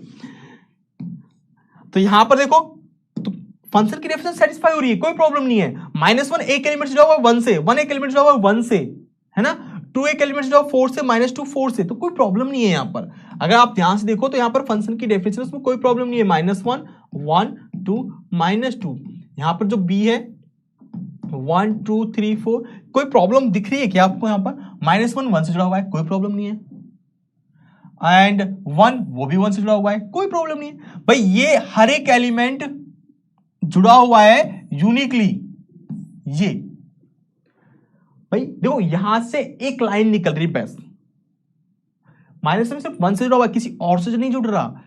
ये जो 1 है वो भी 1 से जुड़ा हुआ है, लेकिन किसी और से नहीं जुड़ रहा, यानी कि यूनिकली असाइन है। तो इसका मतलब यहां पर जो f है वो फंक्शन है, f इज अ फंक्शन। कोई प्रॉब्लम नहीं हो रही क्रिएट, यहां पर कोई प्रॉब्लम क्रिएट नहीं हो रही। प्रॉब्लम कब क्रिएट होती, अगर इसकी 2 इमेजेस आती, अगर इसकी 2 इमेजेस आती।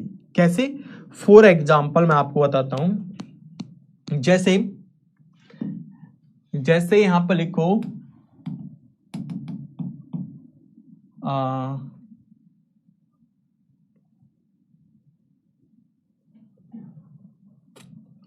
चलिए तो इसको ना पार्टिकुलर मैथमेटिकली तो एक एग्जांपल निकल के आई थिंक नहीं आएगा।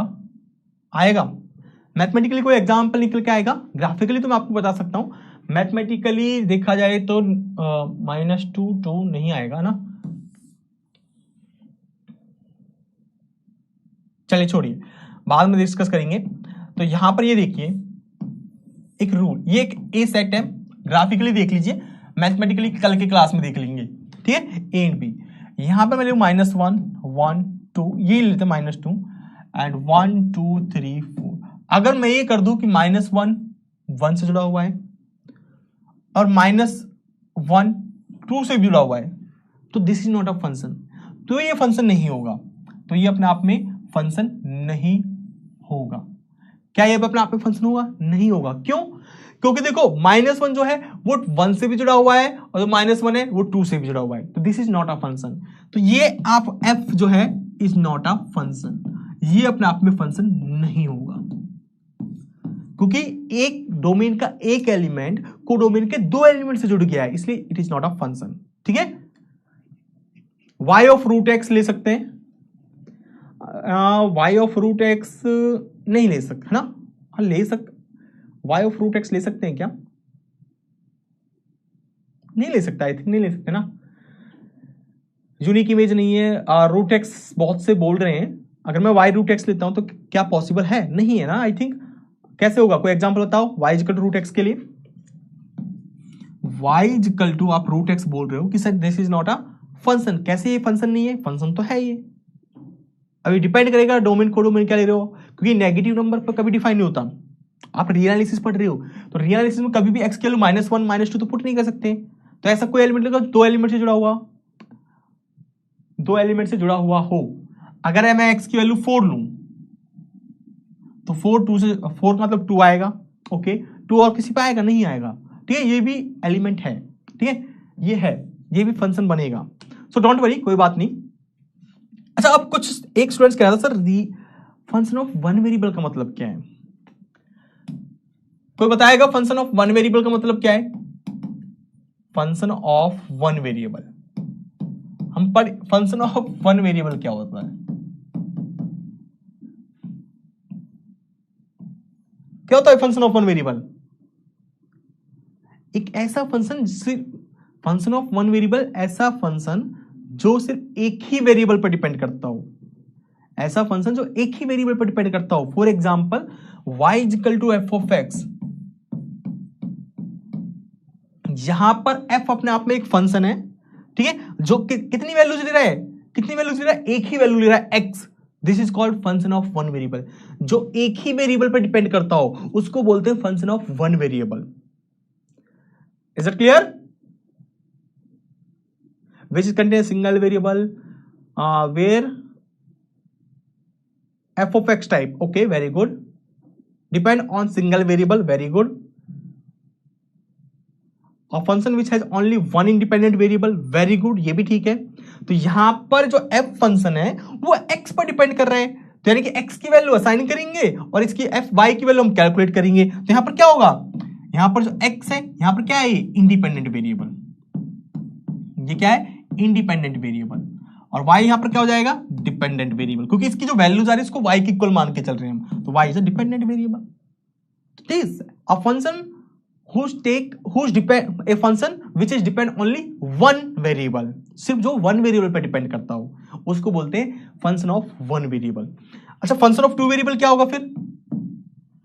अगर मैं इसको बोल दूं फंक्शन ऑफ टू वेरिएबल, ऐसा फंक्शन जो टू वेरिएबल्स पे डिपेंड करता हो, जो दो वेरिएबल पे डिपेंड करता हो। For example function of two variable जैसे F of X comma Y, यहां पर एफ एक फंक्शन है, ये कितने वेरिएबल्स पे डिपेंड कर रहा है, कितनी वैल्यूज ले रहा है, एक्स पर भी डिपेंड कर रहा है, वाई पर भी डिपेंड कर रहा है। This is called function of two variable. इसको हम इक्वल डाल सकते हैं, जेड के इक्वल डाल लो, Z is equal to F of X comma Y, this is the function of two variable. जैसे फॉर एग्जांपल अगर यहां पर मैं बात करूं एग्जांपल की, ठीक है, यहां पर अगर मैं कोई एग्जांपल लूं इस वाले में, फॉर एग्जांपल जैसे y plus X is equal to 2, तो यहां पर कितने वेरिएबल है, टोटल 2 वेरिएबल है, लेकिन जो y है इसको आप लिख सकते हो y is equal to 2 minus X, ये क्या हो गया, function of one variable. y is the function, y is the function, y जो है वो फंक्शन ऑफ वन वेरिएबल है जो कि x पर डिपेंड कर रहा है। और यहां पर क्या होगा, यहां पर आपको कुछ इस तरीके से दिखेगा, जैसे z is equal to X square plus Y square, तो यहां पर z किस पर डिपेंड कर रहा है, x पर भी y पर भी, कितने independent variable, 2, this is called function of two variable. ऐसे ही फंक्शन ऑफ थ्री वेरिएबल क्या होगा, तीसरा वेरिएबल हो जाएगा, यहां पर t कर दो, X square plus Y square plus T square, है कुछ भी फॉर एग्जांपल। तो इस तरीके से ये फंक्शन ऑफ वन वेरिएबल के अंदर आता है, जिसमें एक इंडिपेंडेंट वेरिएबल हो, फंक्शन सिर्फ depend on one variable, function depend on two variable, this is the function of two variable. And function of three variable, function of three variable क्या हो जाएगा, S function of three variable होगा जो ऐसा function जो तीन variable पर depend करता हो, X comma Y comma Z, this is the function of three variable. ये तीन वेरिएबल पर डिपेंड करता है, इसको यहां पर कुछ नाम दे दो और अलग से u, यहां पर क्या नाम दे दो, तो u दे दो। तो u इज अ फंक्शन, यानी कि u किसके इक्वल है, f के इक्वल, तो कितने किस फंक्शन पर डिपेंड करता है, तीन वेरिएबल पर डिपेंड करता है, x y z। I think clear होगा, फंक्शन ऑफ सेवरेबल वेरिएबल इस तरीके से आ जाता है आपका। हाँ, एक तरीके से कह सकते हो it is the relation of two variable, function of one variable is the relation between two variable. तो फंक्शन ऑफ वन वेरिएबल होता है, वो फंक्शन ऑफ वन वेरिएबल क्या होता है, एक रिलेशन होता है किसके बीच में, दो वेरिएबल के बीच में। फंक्शन ऑफ टू वेरिएबल क्या होगा, थ्री वेरिएबल, एक एक्स्ट्रा बढ़ जाएगा, थ्री वेरिएबल के बीच में क्या होगा, रिलेशन होगा, ये आप कह सकते हो, बिल्कुल ठीक है। आई होप क्लियर होगा ये function of one variable. Is this clear ना? R equal to F of X Y Z, Shivangi function of three variable हो जाएगा। Okay clear, very good.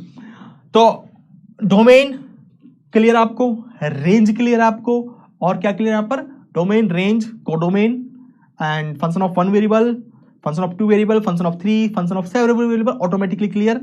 And now we going to discuss about types of function, types of function जो हम generally पढ़ने वाले हैं अपने lecture के during. तो जो फंक्शन होते हैं जनरली हम इसको ना टू पार्ट्स में डिवाइड करते हैं। हमारे पास जनरली फंक्शन दो टाइप के होते हैं। कैसे? एक रेशनल, एक होता है आपके पास अलजेब्राइक फंक्शन और एक होता है ट्रांसेंडेंटल फंक्शन। ठीक है, तो जो फंक्शंस होते हैं वो मेनली टू पार्ट्स में डिवाइड हो जाते हैं आपका। एक होता है अलजेब्राइक फंक्शन, है ना, और एक होता है आपका ट्रांसेंडेंटल फंक्शन। सबको दिख रहा है ना, विजिबल है algebraic function and transcendental function. अब इसी को हम डिटेल में पढ़ेंगे, और जो आपको मैंने एक बुक रेफर करी थी, रिकमेंड की थी, कौन सी बुक रिकमेंड की मैंने आपको? सबसे पहले play with graphs by Amit Agarwal, उस बुक को पढ़ना है। उसके बारे में आपको सारी यहां से स्टार्ट होता है अलजेब्राइक फंक्शन से एंड ट्रांसेंडेंटल फंक्शन से। तो उसी बुक को हम रिकमेंड करेंगे, उसी बुक को हम क्या लेंगे? रेफरेंस लेंगे उसी बुक से, और उसी से हम पढ़ेंगे। ठीक है, तो जब हम अलजेब्राइक फंक्शन के बारे में पढ़ेंगे तो अलजेब्राइक फंक्शन फर्दर डिस्टिंग्विश होता है आपके कितने टॉपिक, कितने पार्ट्स में? ये 4 पार्ट्स में। Polynomial function, rational function, irrational function, piecewise function. ठीक है, तो ये यहां पर डिवाइड हो जाता है भाई। ये इसका ऊपर का है, वो आपका है algebraic function, trigonometric function, exponential function, logarithmic function, या इनवर्स एक्सपोनेंशियल फंक्शन। लॉगरिथम को इनवर्स एक्सपोनेंशियल बोलते हैं, एक्सपोनेंशियल का उल्टा होता है वो, है ना। ये एंड इनवर्स ऑफ ट्रिग्नोमेट्रिक, ये होते हैं आपके ट्रांसेंडेंटल फंक्शन के अंदर आते हैं। किसके अंदर आते हैं? ट्रांसेंडेंटल फंक्शन के अंदर आते हैं। किसके अंदर आते हैं भाई? ट्रांसेंडेंटल फंक्शन के अंदर आते हैं।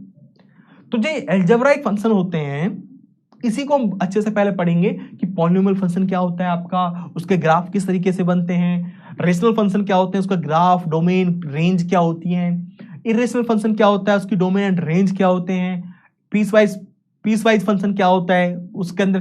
तो पीसवाइज, अच्छा यहां पर आती है पीसवाइज ना, फर्दर डिस्टिंग्विश होता है। अब फर्दर इसके क्या सब पार्ट्स हैं पीसवाइज फंक्शन के, जैसे आपने पढ़ा होगा modulus function, this is piecewise function, signum function, ठीक है, greatest integer function, least integer function, यानी कि कह लो एक तरीके से least integer function and fractional part function, ये सारे किसके टाइप्स हैं? पीस वाइज फंक्शन के टाइप्स हैं। ठीक है, इसको डिटेल्स में हम पढ़ेंगे। थोड़ा बहुत याद आ रहा होगा कि आपने कहीं ना कहीं इसको पढ़ा है।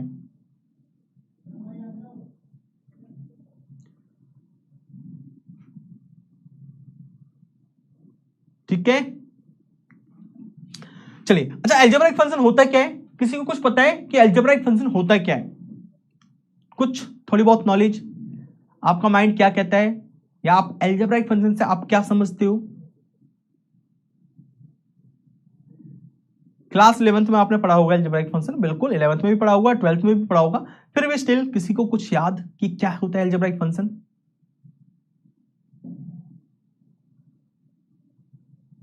अच्छा, नीतू मैम ने पढ़ाया था आईसी में, ओके वेरी गुड, पढ़ाया है। तो क्या होता है अलजेब्राइक फंक्शन?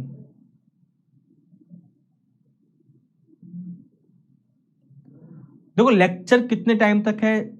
जब तक आपका मन कर रहा है पढ़ते रहिए, जब आप बोर हो जाए तो मुझे बता देना कि सर बोर हो गए हैं, क्लास को एंड कर दीजिए, मैं एंड कर दूंगा, क्योंकि जबरदस्ती का यहाँ पर पढ़ने का कोई मतलब नहीं है।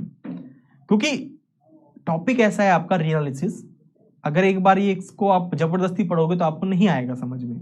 तो जितना दिल से पढ़ना चाहो उतना दिल से पढ़ो, चाहे आप 1 घंटे पढ़ो, 1.25 घंटा पढ़ो, चाहे 1.5 घंटे पढ़ो, लेकिन दिल से पढ़ना है ना, दिमाग लगाकर। नहीं सर भूल गए, सर 2 जिसमें एक्स एंड वाई फंक्शन आता है, okay, in which operation plus minus multiplication, very good, ये भी ठीक है 11th 12th के हिसाब से।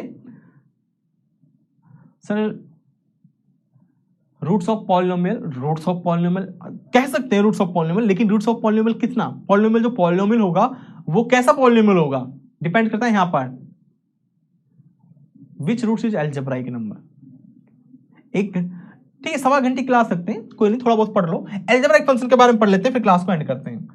अच्छा, यहां पर ध्यान रखना, ये पूरा सिनेरियो हम पढ़ेंगे। पहले अलजेब्राइक फंक्शन के बारे में पढ़ेंगे, फिर इसके टाइप्स पढ़ेंगे, टाइप्स ऑफ अलजेब्राइक फंक्शन, फिर पीसवाइज के भी टाइप पढ़ेंगे, फिर नेक्स्ट क्लास में हम पढ़ेंगे ट्रांसेंडेंटल फंक्शन, ट्रिग्नोमेट्री, इनके ग्राफ के बारे में, डोमेन एंड रेंज के बारे में डिस्कस करेंगे। और आपको इसके लिए जो बुक को फॉलो करना है वो बुक है आपकी अमित एम अग्रवाल, ठीक है, उस बुक को फॉलो करना है, प्ले विद ग्राफ वाली बुक को। तो अलजेब्राइक फंक्शन क्या होता है आपका? अलजेब्राइक फंक्शन अपने आप में ना, ये ना एक पॉलिनोमियल के क्या होते हैं? रूट्स होते हैं, पॉलिनोमियल ऑफ इन 2 वेरिएबल। क्या होते हैं, एक पॉलिनोमियल होगा आपको किसमें, टू वेरिएबल में, a polynomial in two variable, ठीक है। तो एल्जेब्राइक जो फंक्शन होते हैं इट इज अ रूट्स, ये अपने आप में क्या है, रूट्स होते हैं, इट इज अ, या कह लो algebraic function it is a roots,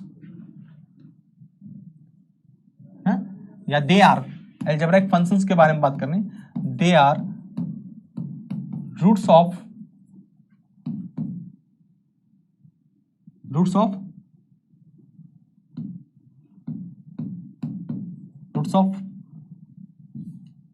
to variable polynomial, two variable polynomial बोल सकते हैं, टू वेरिएबल, या कह दो they are roots of polynomial in Y, simple, they are roots of polynomial in Y, जो पॉलिनोमियल का वाई में polynomial हो। फॉर एग्जांपल जैसे एक समझिए, जैसे वाई स्क्वायर, ठीक है, वाई स्क्वायर, क्या एग्जांपल है यहां पर बताइए, वाई स्क्वायर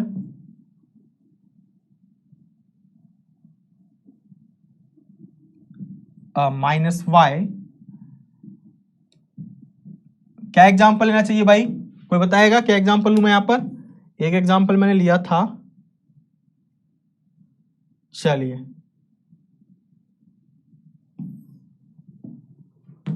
ये ले लेते हैं, 2x + 1 Y square minus X square Y equal to 0। तो ये अपने आप में y में पॉलिनोमियल है, वाई स्क्वायर वाई, ठीक है, polynomial in y whose coefficient, जिसके कोफिशिएंट क्या होंगे, x में होंगे, पॉलिनोमियल इन y, इसका कोफिशिएंट क्या है, y स्क्वायर कोफिशिएंट यहां पर क्या है 2x + 1, यहां पर y कोफिशिएंट क्या है x स्क्वायर, तो इसके जो कोफिशिएंट है वो x वेरिएबल में क्या होंगे, x वेरिएबल में फंक्शन होंगे, x वेरिएबल में फंक्शन है, ये अपने आप में फंक्शन है, ये अपने आप में फंक्शन है, तो इसके जो रूट्स होते हैं ना, इसके जो रूट्स निकालोगे और जो फंक्शन निकल के आएगा वो फंक्शन अपने आप में एल्जेब्राइक फंक्शन कहलाते हैं। जैसे अगर इसका रूट्स निकालें तो क्या आएगा y की वैल्यू यहां से माइनस के b, है ना, माइनस के b, यहां पर क्या है माइनस के b x square plus minus b square कितना बनेगा x की पावर 4 माइनस 4ac, तो c है नहीं तो 0 हो जाएगा, 4ac अपॉन 2a, तो 2a 2x + 1, क्या आएगा यहां से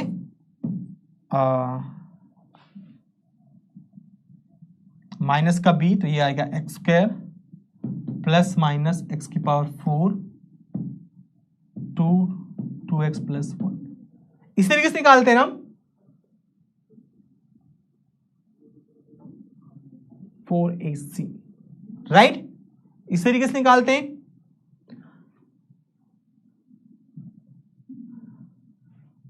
द्रोणाचार्य फॉर्मूला, हम वही फॉर्मूला है ना, द्रोणाचार्य फॉर्मूला है, उसी से हम इसको कैलकुलेट कर रहे हैं। तो जो भी यहां से निकल के आ रहा है इस कॉल्ड जो ये फंक्शन निकल के आ रहा है इसको क्या बोलते हैं हम, एल्जेब्राइक फंक्शन, है ना, कुछ रफली मैं आपको बता रहा हूं। एक्चुअल में जो डेफिनेशन है वो ये है, अ फंक्शन y = f(x), कोई आपके पास फंक्शन होगा f(x), function of one variable, ठीक है, डिपेंड कर रहा है x पर, तो this is a function of one variable, किसी भी फंक्शन ऑफ वन वेरिएबल को आप एल्जेब्राइक फंक्शन बोलोगे, कब, is said to be algebraic if it is root of polynomial in y of the form pixyi, यहां पर क्या है, पॉलिनोमियल इन y जो है वो किस फॉर्म का है, yi, इसका जो कोफिशिएंट है वो x में कोफिशिएंट है, जो y में एक पॉलिनोमियल बन रहा है आपका, उसका जो कोफिशिएंट है वो x में क्या है, x वेरिएबल के फंक्शंस हैं, कोफिशिएंट जो हैं, where pix are polynomial over r, ये अपने आप में pi जो है ये भी अपने आप में क्या है, ये भी अपने आप में पॉलिनोमियल है, लेकिन किसके अंदर, ओवर r, ओवर r मतलब क्या है, इसके जो कोफिशिएंट होंगे रियल नंबर होंगे, ये आप समझ जाओगे। अगर नहीं भी समझ में आ रहा डोंट वरी, ज्यादा घबराने की बात नहीं है, सिर्फ डेफिनेशन है, इसको थोड़ा सा याद रख के रखना कि ये इस तरीके से होती है ना, इतना इसका कुछ यूज, इतना बड़ा मतलब इसका यूज नहीं है कि आपसे क्वेश्चन सॉल्व नहीं होंगे, ऐसा कुछ नहीं होगा। जैसे p0x p1x दिस, ठीक है, यहां पर क्या है, पॉलिनोमियल है, कांस्टेंट टर्म, फिर y में 1 डिग्री y स्क्वायर y की power n, this is a polynomial in y। For example समझिए इसको आपको, जैसे ये एक एग्जांपल था, ठीक है, ये एक एग्जांपल था, तो इसके रूट्स जो निकालोगे क्या आएगा, रूट्स निकाल के यहां से, तो अभी हमने कहा था इसका रूट्स निकालोगे y = माइनस के बी, यहां से आएगा एक्स स्क्वायर हो जाएगा प्लस का, plus minus under root B square, B square का मतलब है एक्स की पावर 4 माइनस 4ac, ये 0 हो जाएगा, एक्स की पावर 4 बचेगा यहाँ पर, दिस एंड 2x प्लस 1, तो कुल मिला के x square plus minus this is called x square, ठीक है, एक्स की पावर 4 है तो एक्स स्क्वायर हो जाएगा, एंड 2x प्लस 1, तो इसके कितने रूट्स आएंगे? 2 रूट्स आ रहे हैं, यहां से क्या आएगा, यहां से अगर प्लस लोगे, यहां से क्या निकल के आएंगे? 2 रूट्स निकल के आएंगे, अगर प्लस लोगे तो ये बन जाएगा x square upon 2x plus 1, this is the algebraic function, ये क्या आपका एल्जेब्राइक फंक्शन है, और यहां से अगर माइनस लोगे तो 0,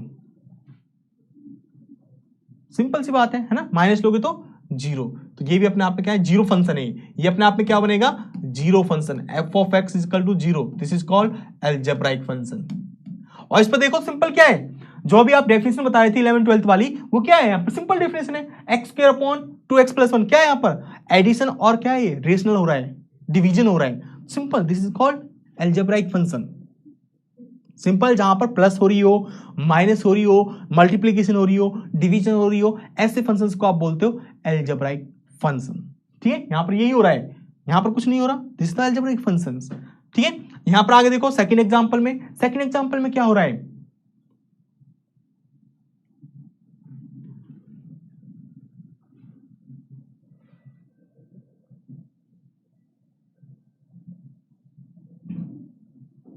भाई किसी को कोई डाउट?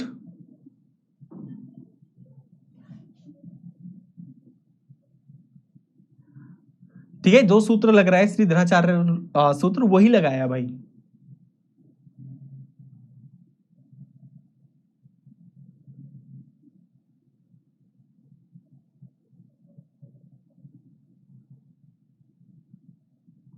देखिए, जो भी ये चीज है ना, आपको नोट करने की जरूरत नहीं है, ठीक है, सीधे सीधे चीजों को समझ लीजिए। जो भी आपके पास नोट्स है ना, आप कह रहे हो कि नोट्स बनाने, ये सब कुछ आपको अवेलेबल हो जाएगा ऐप पर, बाद में आराम से बैठ के तसल्ली से नोट्स बना लेना, ठीक है। लेक्चर रिकॉर्डेड वर्जन भी आपको मिल जाएगा, अगर कहीं आपको कुछ चीजें छूट गई हैं या कुछ मैंने यहाँ से रफ कर दिया, वो बाद में आप लेक्चर को रिवाइंड करके देख सकते हो और फिर से नोट्स बना सकते हो।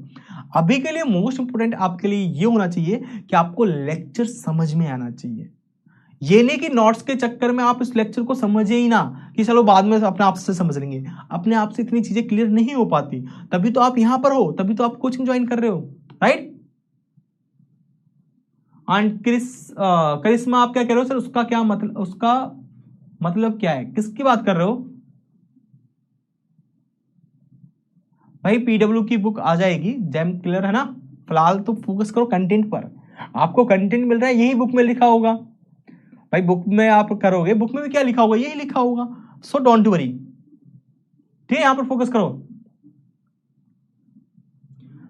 सर आप अपना इंट्रोडक्शन मैं अभी दे देता हूं, सो डोंट वरी, है ना, इंट्रोडक्शन दे दूंगा मैं।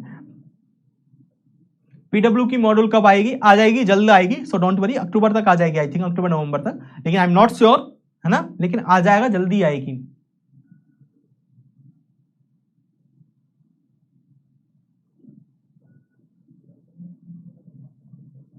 कोई बात नहीं शिवम, लिख लो भाई जब लिखते हो तभी समझ में आता है, लिख लो, इसको समझ लो। मैं यहीं तक रखता हूँ क्लास को, है ना, ज्यादा लंबी नहीं रखता आज क्लास को, यहीं तक।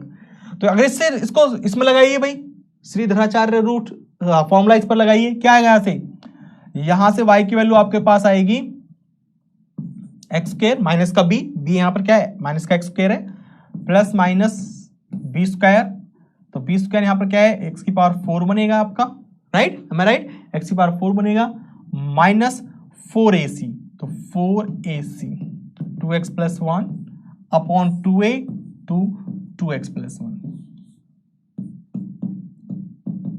इसको सिंप्लीफाई करना, आपके पास जो आएगा ये एल्जेब्राइक फंक्शन है, ये जो आ रहा है आपका y, this is called algebraic function,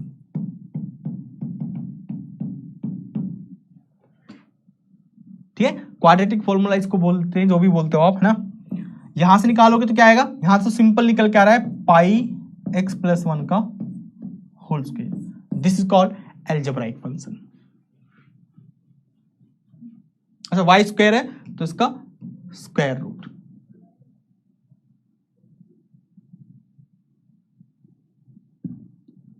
ठीक है, प्लस माइनस में कर सकते हो, डोंट वरी, ठीक है, प्लस माइनस भी ले सकते हो यहां पर, तो प्लस माइनस वो ले लेना आप, प्लस का लिया मैंने, माइनस का भी ले सकते हो। ठीक है, तो this is called algebraic function. तो ये एल्जेब्राइक फंक्शन होता है।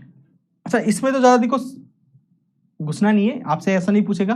कभी कभी क्या होता है ना, ऑप्शंस में आ जाता है कि this is an algebraic function or not, तो वो कैसे फाइंड करोगे, वो आप देखोगे कि क्या आपके पास एक ऐसा पॉलिनोमियल एग्जिस्ट कर रहा है कि जिसके लिए ये उस पॉलिनोमियल का रूट बन जाए। अगर रूट बनता है तो पक्का this is called algebraic function, otherwise नहीं होगा। ठीक है, ये आपको फंक्शन से धीरे धीरे समझ में आ जाएगा। ठीक है, ये धीरे धीरे समझ में आ जाएगा, सो डोंट वरी।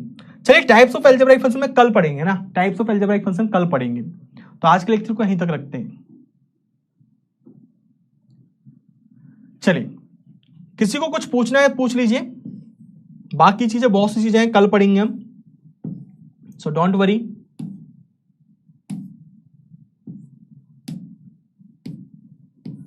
चलिए मैं अपना इंट्रोडक्शन दे देता हूं आपको।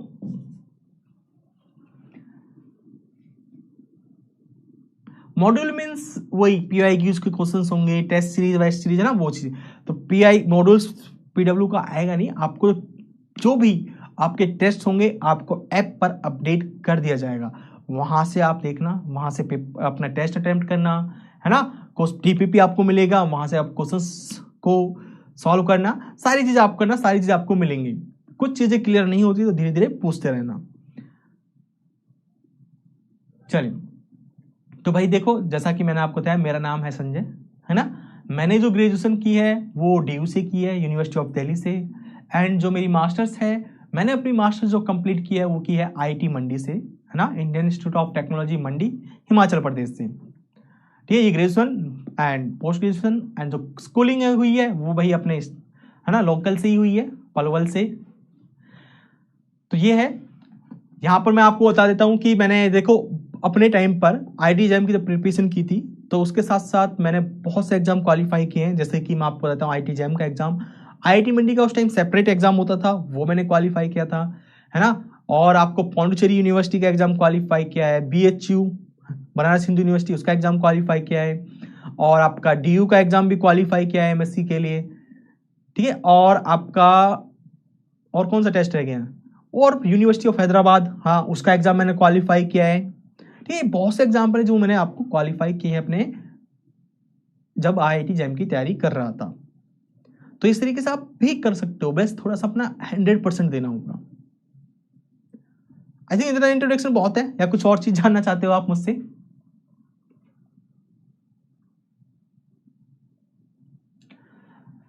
रैंक के बारे में मैं आपको बताता हूं। हाँ मैं हरियाणा से हूं भाई, ठीक है, पलवल से।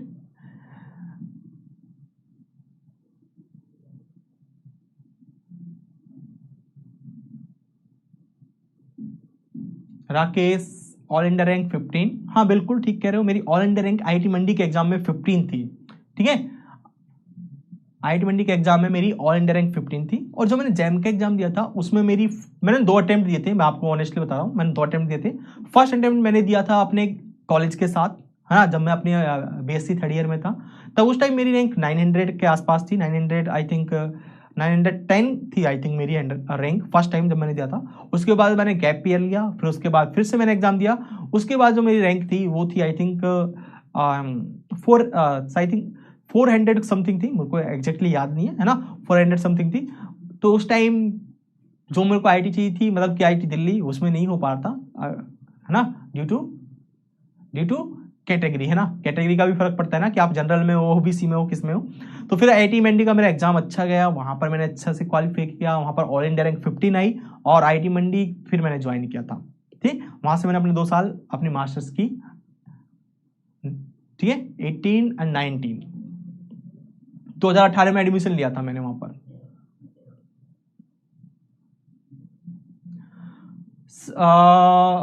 कितने दिन में प्रिपरेशन किया? देखो प्रिपरेशन तो 6 महीने हो जाती है ना, अगस्त में ज्वाइन करो, ठीक है, फरवरी में एग्जाम दो, हो जाता है। 6 महीने अगर आप ढंग से मेहनत करोगे ना तो अच्छे से हो जाता है। बस ये ध्यान रखना कि मेहनत अच्छे से करनी होती है। अच्छे से मतलब समझ रहे हो ना, कि अच्छे से, ये नहीं टाइम वेस्ट करना है, टाइम वेस्ट नहीं करना एक एक चीज को। 900 में उस टाइम नहीं मिला था, एनआईटी अच्छी मिल रही थी, लेकिन वही है ना, एनआईटी जाने ही क्यों भाई, जब आपको अपने ऊपर विश्वास होता है कि आपको आईआईटी से एमएससी करनी है तो आप आईआईटी से कर सकते हो, ऐसा कुछ नहीं है। हाँ गेट भी क्लियर है ना, गेट भी क्लियर है, गेट भी नेट भी सब क्लियर है, सो डोंट वरी। पीएचडी क्यों नहीं किया आपने भाई? पीएचडी इसलिए नहीं किया क्योंकि मेरा थोड़ा रिसर्च में इंटरेस्ट नहीं था, ठीक है। कुछ चीजें होती हैं, कुछ फाइनेंशियल इशू होते हैं, कुछ थोड़ा इंटरेस्ट का इशू होता है, तो है ना, बैकग्राउंड भाई, घर भी संभालने होते हैं, सबके परिवार होते हैं, तो कुछ चीजें ऐसी होती है कि थोड़ा ये मान लो कि है ना, रिसर्च में इतना इंटरेस्ट नहीं है, इसलिए मैंने पीएचडी नहीं की थी। बाकी पीएचडी का अगर कभी मन किया तो फिर कर लेंगे, ऐसी कोई बात नहीं है।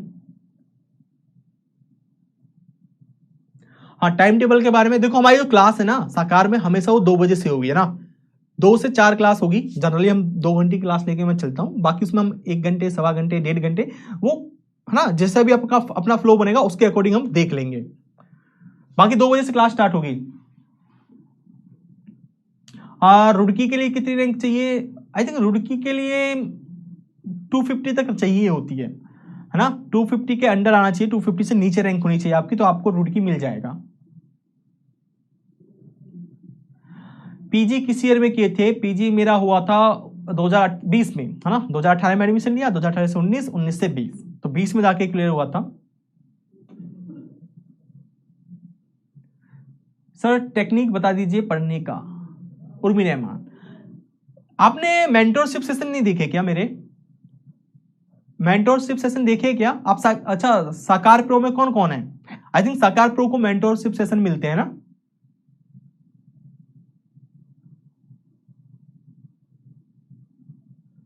गेट, अच्छा क्या पूछ रहे हो आप? जेम क्लियर, गेट क्लियर कर चुके हो, ओके।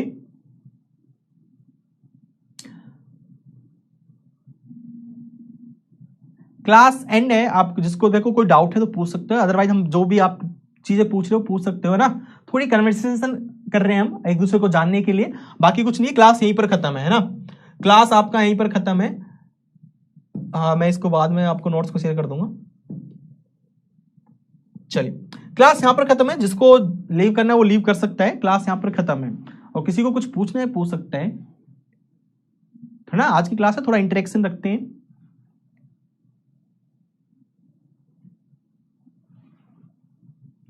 देखिए सबसे अच्छा ये है कि आपको जो मन चाहे आईआईटी लेनी है, जैसे IIT Delhi, IIT Kanpur, IIT Bombay, है ना, और आईआईटी खड़गपुर, ये सारी जो आईआईटी जो पुरानी आईआईटी हैं, उसके लिए आपको रैंक ही समझ लो कि टॉप 100 के अंदर आना पड़ेगा।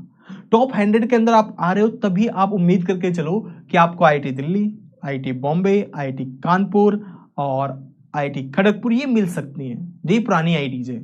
टॉप 100 के लिए टारगेट चलोगे तब जाके कुछ ना कुछ हो सकता है पुरानी आईआईटीज के लिए। प्लेसमेंट देखो हर जगह होता है, ऐसा नहीं है कि प्लेसमेंट कहीं नहीं होता, ये डिपेंड करता है आपके अपने ऊपर, ठीक है, कि आपको प्लेसमेंट आप कहां लेना चाहते हो, किस फील्ड में आप जाना चाहते हो, कॉर्पोरेट लाइफ, कॉर्पोरेट में जाना चाहते हो, किसी कंपनी में, किसी एजुकेशन कंपनी में जाना चाहते हो, या फिर किस लाइन में जाना चाहते हो, उसके अकॉर्डिंग आप चूज करिए अपने सिलेबस को। एमएससी के अंदर जो आप टॉपिक्स चूज करते हो ना, उसके अकॉर्डिंग कि आपको कौन सा सब्जेक्ट पढ़ना है, आपको क्या चीज करनी है, उसके अकॉर्डिंग करना होता है।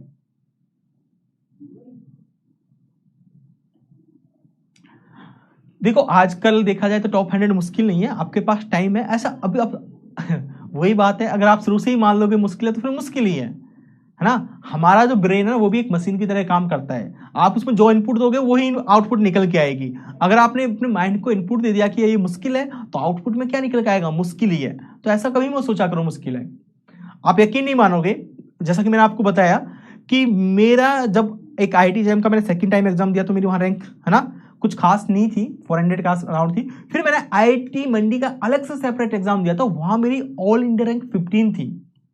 आप समझ रहे हो कहां 400, और फिर आईआईटी मंडी का सेपरेट एग्जाम होता है जो वहां अच्छा नहीं कर पाते, है ना। उसके अलावा फिर बाकी स्टूडेंट्स आईआईटी मंडी का एग्जाम भरते थे, और वहां पर 15 रैंक लाना कम से कम वहां पर 2-2.5 हजार स्टूडेंट्स देते होंगे फॉर्म एग्जाम, और भी ज्यादा देते होंगे, उस टाइम।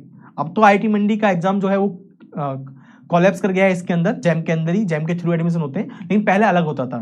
तो सोचो कि 15 रैंक लाना उन 2-2.5 हजारों में बहुत मुश्किल था, और 15 आई है। और 15 कैसा आई है? क्योंकि उस टाइम मैंने ठान लिया कि भाई करना तो आईआईटी से ही है, चाहे कुछ हो जाए। जब आप ठान लेते हो अपने माइंड को, जिस तरीके से आप इनपुट देते हो, तो वो आउटपुट भी उसी तरीके से निकल के आता है, ऐसा कुछ नहीं है। जेई की प्रिपरेशन नहीं की, कोई बात नहीं, मैंने भी नहीं की है भाई। जेई की प्रिपरेशन मैंने भी नहीं की थी, तो हो जाएगा ना। तो ऐसा कुछ नहीं है कि जेई की प्रिपरेशन नहीं की तो जैम नहीं हो सकता, ऐसा कुछ नहीं है।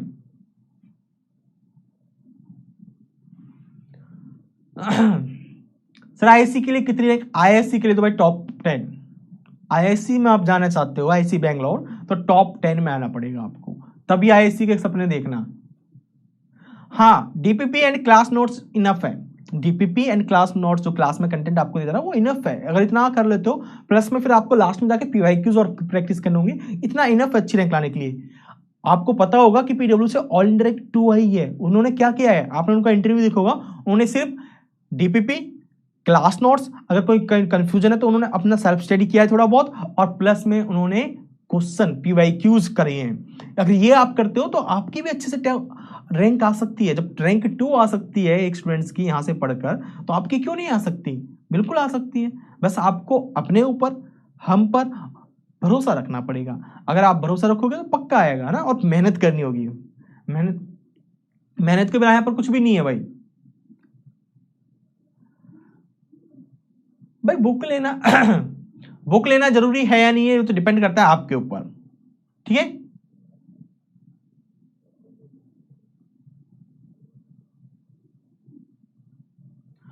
हाँ बिल्कुल, अगर अभी आप पढ़ना स्टार्ट करते हो तो जैम के साथ साथ आपकी गेट की तैयारी भी ऑटोमेटिकली हो जाएगी।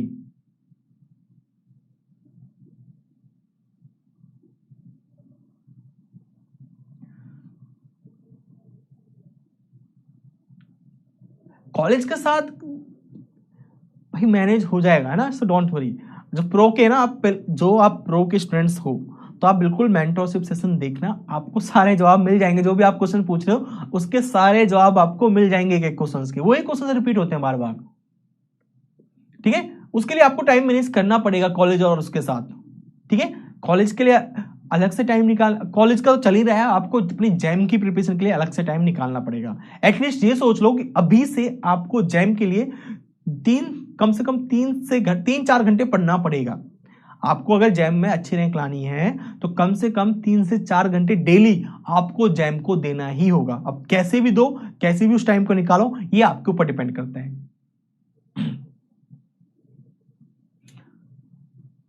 आकाश यादव, अगर आप प्रो में हो तो आपको वहां पर मेंटरशिप सेशन में मिल जाएंगे, आप देखो वहां पर। करंट टोटल कितने स्टूडेंट सिलेक्ट हुए हैं इस बार? सर आउट ऑफ कितने?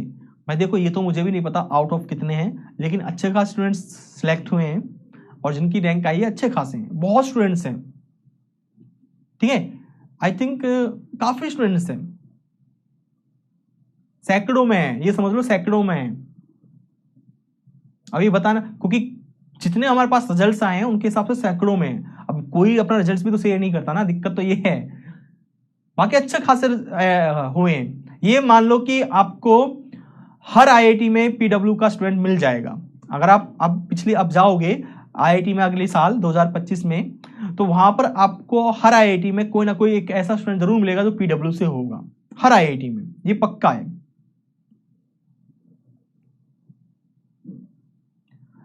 हाँ साका 2.0 में, हाँ देख सकते हो, बिल्कुल क्लास देख सकते हो। साका 2.0 ही चल रहा है, ये साका 2.0 ही स्टार्ट हुआ है आज, है ना, और साकार चल ही रहा है कंटिन्यू।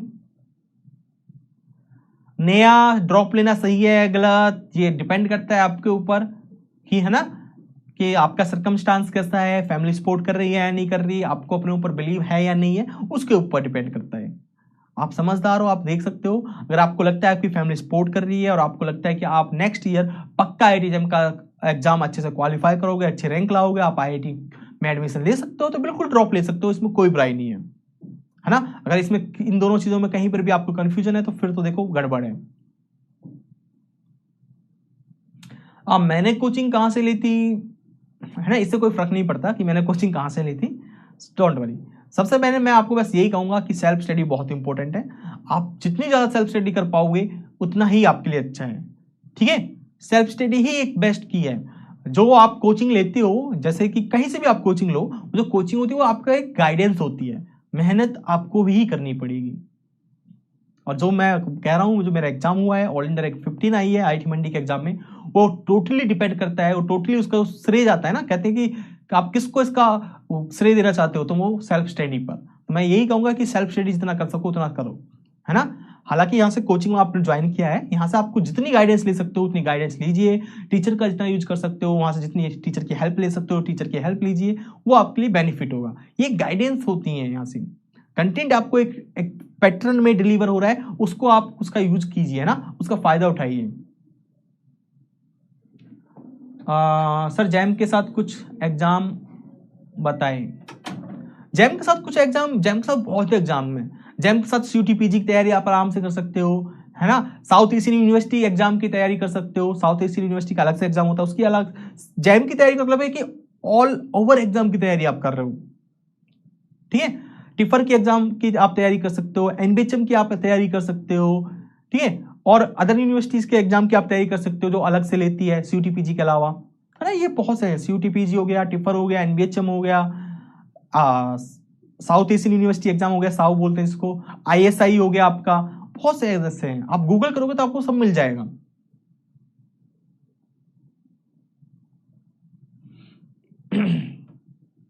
सर जैम के साथ कुछ एग्जाम दो। जैम के, हाँ बिल्कुल दो भाई, जितने भी एग्जाम आप MSc के लिए दे सकते हो उतने सारे एग्जाम दो, सबको फिल करो और दो। आपको अपना कम से कम पोटेंशियल तो पता चलेगा कि आप कहां डिजर्व करते हो। बुक्स लेना जरूरी अभी के लिए जरूरी नहीं है, अगर ना भी लो कोई बात नहीं, बुक्स मत लो, है ना। बाकी आप PDF है, PDF गूगल पर सर्च करो, PDF अवेलेबल हो जाती है, PDF ले लो।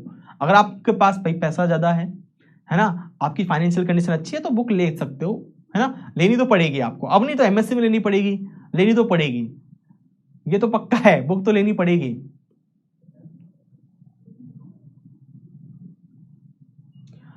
ISN CMI गूगल कर लेना है यार, है ना, आपको सारी जानकारी मिल जाएगी। अगर गूगल में जो नहीं मिलता आप मेरे से फिर पूछ सकते हो, ठीक है। पार्थ, अर्पित, ठीक है, हाँ यही बता रहा था मैं। 6 month is enough for IIT jam, 6 months enough है ना, 6 मंथ्स इनफ है। CUT-PG का भी यही सिलेबस है, थोड़े बहुत एक्स्ट्रा है, जैसे कॉम्प्लेक्स एनालिसिस थोड़ा सा एक्स्ट्रा आएगा, रिंग थ्योरी थोड़ी एक्स्ट्रा आएगी। अगर वो एक्स्ट्रा भी नहीं भी पढ़ते ना तब भी कोई फर्क नहीं पड़ता, आप CUT-PG का एग्जाम अच्छे से क्वालिफाई कर सकते हो, ठीक है, अगर एक्स्ट्रा नहीं पढ़ते। अब टाइम होता है, फरवरी में आपका जैम हो जाता है और CUT-PG का लगभग अप्रैल या मई में जाके एग्जाम होता है, तो आपको ठीक डेढ़ या 2 महीने मिलते हैं, उसमें आप एक्स्ट्रा पढ़ सकते हो, है ना। बाकी सिलेबस सेम होता है।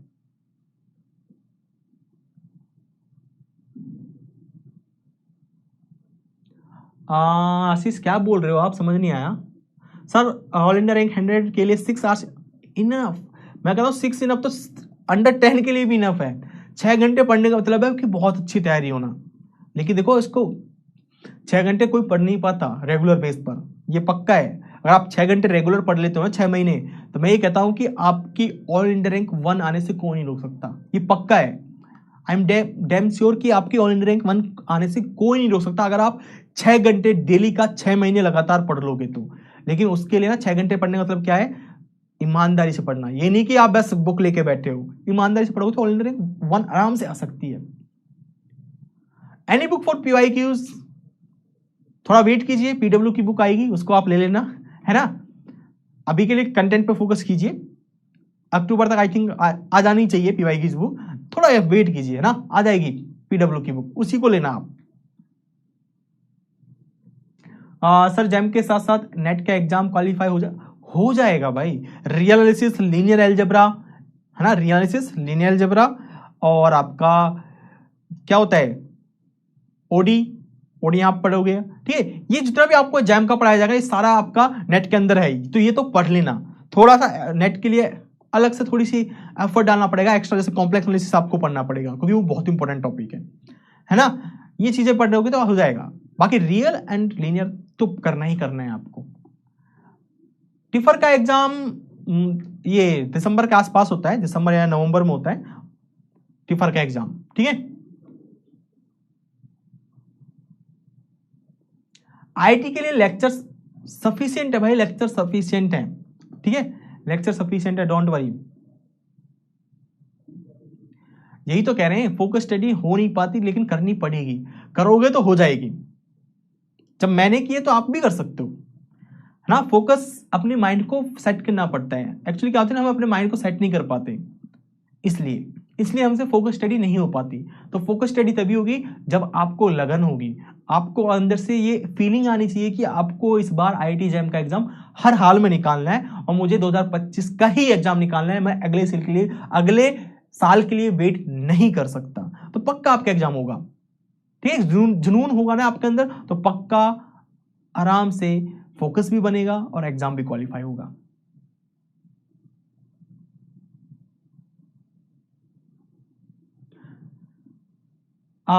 इसकी कुमार सेन सर की बुक पढ़ सकते हो, इनफ का तो मुझे नहीं पता, लेकिन कुमार सेन बुक अच्छी है, थोड़ी बहुत मैंने पढ़ी है, ज्यादा नहीं पढ़ी, लेकिन अच्छी बुक है, पढ़ सकते हो काजल। डीपीपी इनफ है एंड पीवाईक्यूज, साथ में पीवाईक्यूज भी मैं बोल रहा हूं, वो भी बाद में करने पड़ेंगे आपको। सर क्लास इंक्लूड करने कितने यार, वो आप देख सकते हो यार। मैं तो बस ये कहूंगा कि अभी आपका जो चल रहा है जुलाई, आप क्लासेस देखिए रेगुलर बेसिस पर डीपीपी सॉल्व कीजिए। अभी के लिए स्टार्टिंग के 3 महीने के लिए जो आप कर रहे हैं, जुलाई, अगस्त, सितंबर एंड अक्टूबर तक आप यही चीज कीजिए। आपको एक्स्ट्रा कुछ पढ़ने की जरूरत नहीं है, क्लास में पढ़िए, है ना, क्लास में पढ़ो और अपने नोट्स को अच्छे से पढ़ो, शॉर्ट नोट्स बढ़ाओ, डीपीपी को सॉल्व करो। इतना अगर अक्टूबर तक आप कर लेते हो, इसको फॉलो करते हो अच्छे से, और ठीक है, लेक्चर देखा, बाद में गए, रिवीजन करा, शॉर्ट नोट्स बनाए, डीपीपी सॉल्व किया, इतना काफी है। ये भी आप कर लेते हो ना, तो इसमें भी आपका एग्जाम तो 100% क्वालिफाई हो जाएगा और आपकी रैंक भी अच्छी आएगी, ठीक है। और अक्टूबर तक कह रहा हूं, अक्टूबर के बाद फिर आपको एक्स्ट्रा एफर्ट डालना पड़ेगा, पीवाईक्यू सॉल्व करने पड़ेंगे, जितने ज्यादा से ज्यादा क्वेश्चन सॉल्व कर सकते हो उतने ज्यादा क्वेश्चन सॉल्व करने पड़ेंगे आपको, है ना, वो फॉलो है। अभी के लिए आप ये करो, पहले बेसिक तो आपने मजबूत कर लो, पहले बेसिक स्ट्रॉन्ग हो जाने दो, फिर आपको आगे बढ़ना है। नहीं, स्कॉलरशिप नहीं मिलती आईआईटी में स्कॉलरशिप नहीं मिलती। हाँ, लेकिन स्कॉलरशिप तब मिलेगी अगर आप आईआईटी में जाकर, अगर वहां पर टॉप अपने जितने भी स्टूडेंट्स हैं उसके टॉप आप 10% या 20% में रहते हो, तो आपको स्कॉलरशिप मिलती है वहां पर, ठीक है। स्कॉलरशिप मिलती है, आपको फॉर्म भरना पड़ता है, वो स्कॉलरशिप मिलती है अगर आप टॉप स्टूडेंट्स में हो तो। टॉप 7 स्टूडेंट्स को आपका मिलता है वहां पर, आई थिंक टॉप 15% जो भी आपकी क्लास में होंगे और जो टॉप 15 में होंगे, उन टॉप 15 में टॉप 7 बोल दो आप, एक इन जनरल टॉप 7 स्टूडेंट्स बोल दो। अगर आप टॉप 7 स्टूडेंट्स में से हो तो आपको पक्का वहां पर स्कॉलरशिप मिलेगी, ठीक है, सिर्फ टॉप स्टूडेंट्स को मिलती है।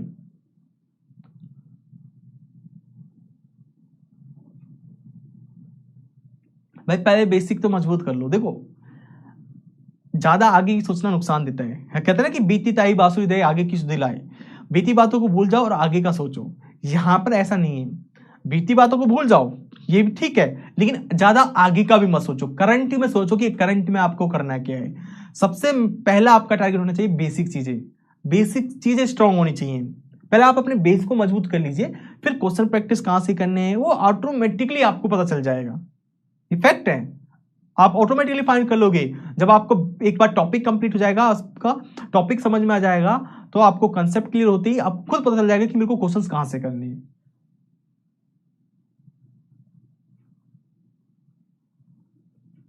एनबीएचएम का एग्जाम दे सकते हो, बिल्कुल दे सकते हो।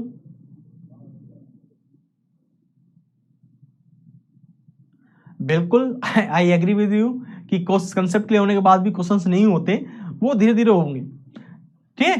पहले कंसेप्ट क्लियर कर लो, क्वेश्चंस फिर कैसे कैसे आप क्वेश्चन कैसे सॉल्व होंगे वो धीरे धीरे मैं आपको बताऊंगा, है ना, वो चीजें मैं आपको सब बताऊंगा। पहले कंसेप्ट तो क्लियर करो।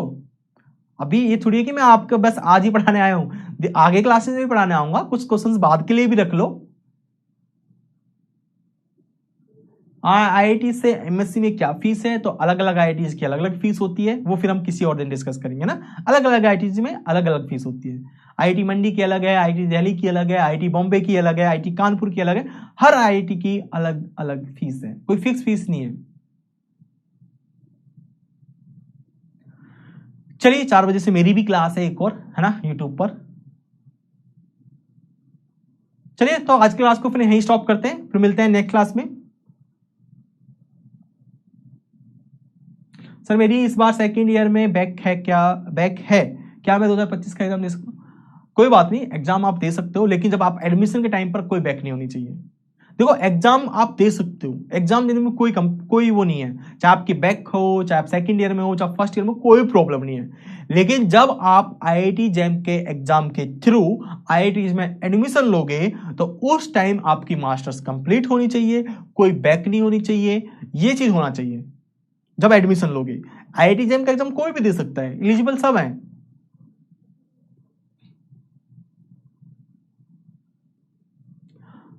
Is SK mark of sufficient for IIT JAM? देखो एसके मार्क पास सफिशिएंट है या नहीं है ये मैं नहीं कह सकता, क्योंकि कुछ टॉपिक्स ऐसे होते हैं कि जो एसके मार्क पास से इजी पढ़ते हैं, कुछ टॉपिक ऐसे दूसरी बुक से होते हैं। लेकिन अगर एसके मार्क आप पढ़ लेते हो, अगर आपको समझ में आती है तो इनफ है। अगर आपको समझ में आती है, ठीक है, हर एक टॉपिक जो सिलेबस है उसका सिलेबस में देखिए, आईआईटी जैम का सिलेबस क्या है, क्या वो जो सिलेबस है वो एसके मापा में पूरा का पूरा मिल रहा है? अगर पूरा मिल रहा है, पूरा सिलेबस एसके मापा में है, तो एसके मापा इज अ सफिशिएंट बुक, ठीक है, ये सफिशिएंट है। फिर सबसे सस्ती आईआईटी कौन सी है? अरे अच्छी रैंक लाओ, है ना, अच्छी रैंक लाओ, अच्छी आईआईटी में जाओ, वहां जाके फिर टॉप में रहो, सब सस्ता है, सब आपको स्कॉलरशिप मिलेगी, फीस आपकी वो हो जाती है, वेव हो जाती है ना, वेव ऑफ हो जाती है, आपकी फीस आपको वापस मिल जाती है अगर आप टॉप में हो। वहां पर फॉर्म भरने पड़ते हैं, कुछ करना, वो सब चीजें माफ हो जाती है, आप एक तरीके से फ्री में पढ़ लोगे। आईआईटी में इतनी फीस महंगी नहीं है, ठीक है, आप जाओ तो सही एक बार। आईआईटी में जाने का मतलब है लाइफ सुधर जाना, आप कामयाब होके निकलोगे, चाहे आप कुछ करो ना करो आगे जाके, ऐसा तो होगा नहीं कि कुछ ना करो, आप कुछ ना भी करोगे ना तो आप फिर भी वहां पर आप लाइफ में सक्सेसफुल तब भी रहोगे।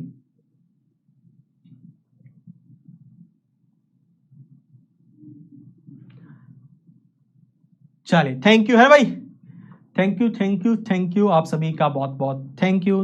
मिलते हैं फिर नेक्स्ट सेशन में, नेक्स्ट क्लास में। तो फिजिक्स वाला क्लास पढ़ते रहिए और आगे पढ़ते रहिए। Thank you.